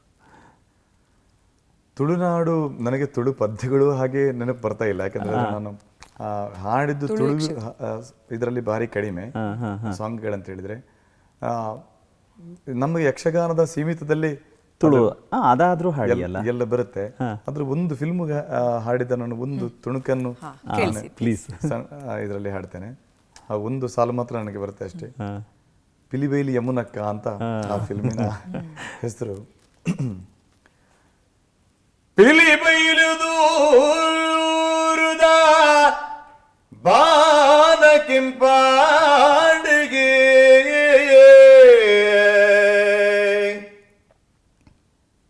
ಬುಳ್ಮುಗಿಲ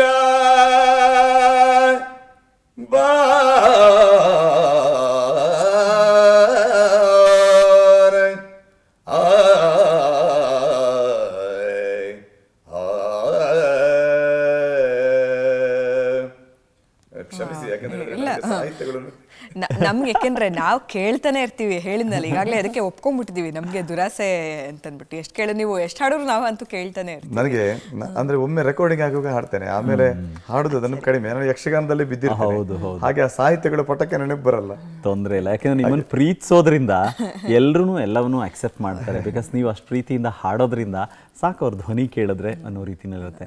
ಬಹುಶಃ ನಿಮ್ಮಂಥ ವ್ಯಕ್ತಿಗಳನ್ನು ಪ್ರತಿನಿತ್ಯ ನಾವು ಈ ಒಂದು ಆಸನದಲ್ಲಿ ಕೂರಿಸಿ ಮಾತನಾಡಬೇಕಾದ್ರೆ ವೀಕ್ಷಕರಿಗೂ ಕೂಡ ಆಸೆ ಇರುತ್ತೆ, ಹೌದು ನನಗೆ ಇವತ್ತಿನ ಸಂಚಿಕೆ ಈ ವ್ಯಕ್ತಿ ಮಾತುಗಳು ಇಷ್ಟ ಆಯಿತು ಅಂತ ಹೇಳಿ ಅನಿಸಿಕೆ ಅಭಿಪ್ರಾಯಗಳನ್ನು ಕೂಡ ತಿಳಿಸ್ಬೇಕು ಅಂತ.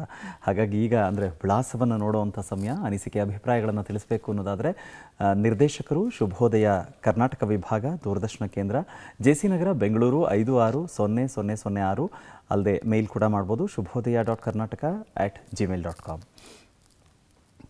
ಹಾಗೆ ಸಾಮಾಜಿಕ ಜಾಲತಾಣಗಳಲ್ಲಿ ಕೂಡ ನೀವು ಈ ಒಂದು ಕಾರ್ಯಕ್ರಮದ ಬಗ್ಗೆ ಮಾಹಿತಿಯನ್ನು ಪಡ್ಕೊಳ್ಬಹುದು. ಫೇಸ್ಬುಕ್ನಲ್ಲಿ ನಮ್ಮ ಅಕೌಂಟ್ ಇದೆ, DD ಚಂದನ BNG ಈ ಒಂದು ಹೆಸರಿನಲ್ಲಿ ನೀವು ಹುಡುಕಬಹುದು. ಟ್ವಿಟರ್ನಲ್ಲಿ ನಾವಿದ್ದೇವೆ, DD ಚಂದನ BNG ಹೆಸರಿನಲ್ಲಿ ಕೂಡ ನೀವು ಈ ಮಾಹಿತಿಯನ್ನು ಹುಡುಕಾಡಬಹುದು. ಯೂಟ್ಯೂಬ್ನಲ್ಲಿ ಈ ಪ್ರತಿ ಸಂಚಿಕೆಯ ಒಂದು ಮುದ್ರಿತ ಪ್ರಸಾರವನ್ನು ನೀವು ನೋಡಬಹುದು, DD ಚಂದನ _ಅಫಿಷಿಯಲ್ ಈ ಒಂದು ಟ್ಯಾಗ್ಲೈನ್ ಇಟ್ಕೊಂಡು. ಇನ್ಸ್ಟಾಗ್ರಾಮ್ನಲ್ಲಿ ಕೂಡ ನಾವು ಲಭ್ಯ ಇದ್ದೇವೆ, DD_ಚಂದನ ಈ ಒಂದು ಟ್ಯಾಗ್ಲೈನ್ ಮುಖಾಂತರ. ಈ ಎಲ್ಲ ಜಾಲತಾಣಗಳಿಂದ ಕೂಡ ನೀವು ಮಾಹಿತಿಯನ್ನು ಪಡಿಬಹುದು. ಹಾಗೆ ಈ ಕಾರ್ಯಕ್ರಮದಲ್ಲಿ ಜಾಹೀರಾತನ್ನು ನೀಡಬೇಕು ಅಂತ ಬಯಸೋದಾದರೆ ನೀವು ಸಂಪರ್ಕಿಸಬೇಕಾಗಿರುವಂಥ ದೂರವಾಣಿ ಸಂಖ್ಯೆ 080-33333333. ದೂರವಾಣಿ ಸಂಖ್ಯೆಯನ್ನು ಮತ್ತೊಮ್ಮೆ ಗಮನಿಸಿ, 080-33333333 ಅಥವಾ ಇಮೇಲ್ ರವಾನಿಸ್ತೀವಿ ಅನ್ನೋದಾದರೆ ddszmarketing@gmail.com, ddszmarketing@gmail.com ಈ ವಿಳಾಸಕ್ಕೆ ನೀವು ಇಮೇಲ್ ಮುಖಾಂತರ ನಿಮ್ಮ ಜಾಹೀರಾತು ನೀಡೋದಕ್ಕೆ ಸಂಪರ್ಕಿಸಬಹುದು. ಅಲ್ಲದೆ ಇವತ್ತು ಚಲನಚಿತ್ರ ಕೂಡ ಇದೆ, ಅದು ಭಂಡ ಅಲ್ಲ ಬಹದ್ದೂರ್, ತಾರಾಗಣ ಜಗ್ಗೇಶ್ ಮತ್ತು ಮುಂತಾದವರು. 4:15ಕ್ಕೆ ಸಂಜೆ ನಿಮ್ಮ ಚಂದನ ವಾಹಿನಿಯಲ್ಲಿ ಬರುತ್ತೆ, ತಪ್ಪದೆ ಫಿಲ್ಮ್ ನೋಡಿ ಅಂತ ನಾವು ಹೇಳ್ತಾ. ಎಸ್ ಪಟ್ಲಾ ಸರ್, ಬಹುಶಃ ಕಾರ್ಯಕ್ರಮದ ಕೊನೆ ಹಂತಕ್ಕೆ ನಾವು ಬಂದು ನಿಂತ್ಕೊಂಡಿದ್ದೇವೆ. ಅಂದರೆ ಎರಡು ವಿಷಯಗಳು ನಿಮ್ಮಲ್ಲಿ ಕೇಳಬೇಕು. ಒಂದು, ಯುವ ಜನಾಂಗ ಯಕ್ಷಗಾನದ ಕಡೆ ಯಾಕೆ ಬರಬೇಕು ಅನ್ನೋದು. ಕಾರ್ಯಕ್ರಮಕ್ಕೆ ಬಂದು ಏನು ಅನ್ನಿಸ್ತು? ಚಂದನ ವಾಹಿನಿಯ ಎಲ್ಲ ಪದಾಧಿಕಾರಿಗಳಿಗೆ ನಾನು ಹೃತ್ಪೂರ್ವಕವಾದ ಅಭಿನಂದನೆಗಳನ್ನು ಸಲ್ಲಿಸ್ತಾ ಇದ್ದೇನೆ. ಯಾಕಂತ ಹೇಳಿದರೆ ಇಷ್ಟು ದೊಡ್ಡ ವೇದಿಕೆಯನ್ನು ಒಬ್ಬ ಯಕ್ಷಗಾನ ಕಲಾವಿದನಿಗೆ ನೀವು ಅರ್ಪಿಸಿದ್ದೀರಿ. ಅದಕ್ಕೋಸ್ಕರ ನಿಮಗೆ ಯಕ್ಷಗಾನ ಕಲಾವಿದರು ಎಲ್ಲರ ಪರವಾಗಿ ನಾನು ಹೃತ್ಪೂರ್ವಕವಾದ ಅಭಿನಂದನೆಗಳನ್ನು ಸಲ್ಲಿಸ್ತಾ ಇದ್ದೇನೆ. ಮತ್ತು ಒಂದು ಬೇಡಿಕೆ, ಇಂಥ ಅನೇಕ ಯಕ್ಷಗಾನ ಕಲಾವಿದರಿಗೆ ಇಂಥ ಒಂದು ವೇದಿಕೆಯನ್ನು ಕಲ್ಪಿಸಿ ಕೊಡಿ ಅಂತ ನಾನು ನಿಮ್ಮಲ್ಲಿ ಯಾಚಿಸ್ತಾ ಇದ್ದೇನೆ, ಬೇರೆ ಬೇರೆ ಕಲಾವಿದರಿಗೆ. ಈ ಕಾರ್ಯಕ್ರಮಕ್ಕೆ ಬಂದು ನನಗೆ ತುಂಬ ಇಷ್ಟ ಆಯಿತು. ಯುವ ಜನತೆ ಯಕ್ಷಗಾನಕ್ಕೆ ಯಾಕೆ ಬರಬೇಕು ಅಂತ ಹೇಳಿದರೆ, ಯಕ್ಷಗಾನದಲ್ಲಿ ಎಲ್ಲ ಪ್ರಾಕಾರಗಳಿವೆ. ಅದೊಂದು ಶ್ರೀಮಂತ ಕಲೆ, ಸಂಸ್ಕಾರವನ್ನು ಬೆಳೆಸುವ, ನಮ್ಮ ಸಂಸ್ಕೃತಿಯನ್ನು ಉಳಿಸುವಂತಹ ಒಂದು ದೊಡ್ಡ ಕಲೆ ಅದು ಯಕ್ಷಗಾನ.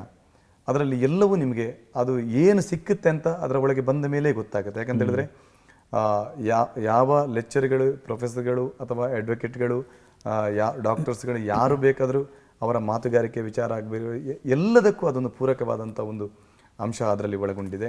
ಅದಕ್ಕೋಸ್ಕರ ಬನ್ನಿ, ಆಕರ್ಷಿಸ್ತದೆ ಯಕ್ಷಗಾನವನ್ನು ಸ್ವೀಕರಿಸಿ, ಯಕ್ಷಗಾನವನ್ನು ಉಳಿಸೋಣ ಅಂತ ಈ ಮೂಲಕ ಕೇಳಿಕೊಳ್ತಾ ಇದ್ದೇನೆ. ನಾವು ಕೂಡ ಅಷ್ಟೇ, ನಿಮ್ಮ ಮುಂದಿನ ಎಲ್ಲ ಈ ಕೈಂಕರ್ಯಗಳಿಗೆ ಒಳ್ಳೆಯ ಯಶಸ್ಸು ಸಿಗಲಿ. ಈ ಫೌಂಡೇಶನ್ ವತಿಯಿಂದ ಈ ಕ್ಷೇತ್ರಕ್ಕೆ ಮತ್ತು ಈ ನಾಡಿಗೆ ದೊಡ್ಡ ಮಟ್ಟದ ಒಂದು ಸೇವೆ ಸಲ್ಲೋ ಹಾಗೆ ಆಗಲಿ, ಆ ಶಕ್ತಿ ದೇವರು ನಿಮಗೆ ಕೊಡಲಿ ಮತ್ತು ಸಾಕಷ್ಟು ಜನ ಇದಕ್ಕೆ ಕೈ ಜೋಡಿಸ್ಲಿ ಅಂತ ನಾವು ಕೂಡ ಕೇಳ್ಕೊಳ್ತಾ ಇದ್ದೇವೆ. ಬಹಳ ಖುಷಿ ಕೊಟ್ಟಂತಹ ಸಂಚಿಕೆಗಳಲ್ಲಿ ಒಂದು ಮುಕ್ತವಾಗಿ ಮಾತಾಡಿದ್ದೀರಿ. ಬಂದದಕ್ಕೆ ನಾವು ಕೂಡ ಪ್ರತಿ ವಂದನೆಗಳನ್ನು ತಿಳಿಸ್ತಾ ಇದ್ದೀವಿ ಇಡೀ ಚಂದನ ವಾಹಿನಿ ಪರವಾಗಿ. ನಮಸ್ತೆ. Thank you so much. ವೀಕ್ಷಕರೇ, ಇದಾಗಿತ್ತು ಇವತ್ತಿನ ಶುಭೋದಯ ಕರ್ನಾಟಕ. ನಾಳೆ ಮತ್ತೊಬ್ಬ ಅತಿಥಿಯ ಜೊತೆಗೆ ಹಾಜರಾಗ್ತೀವಿ. ನೋಡ್ತಾ ಇರಿ ಚಂದನ ವಾಹಿನಿ. ನಮಸ್ಕಾರ.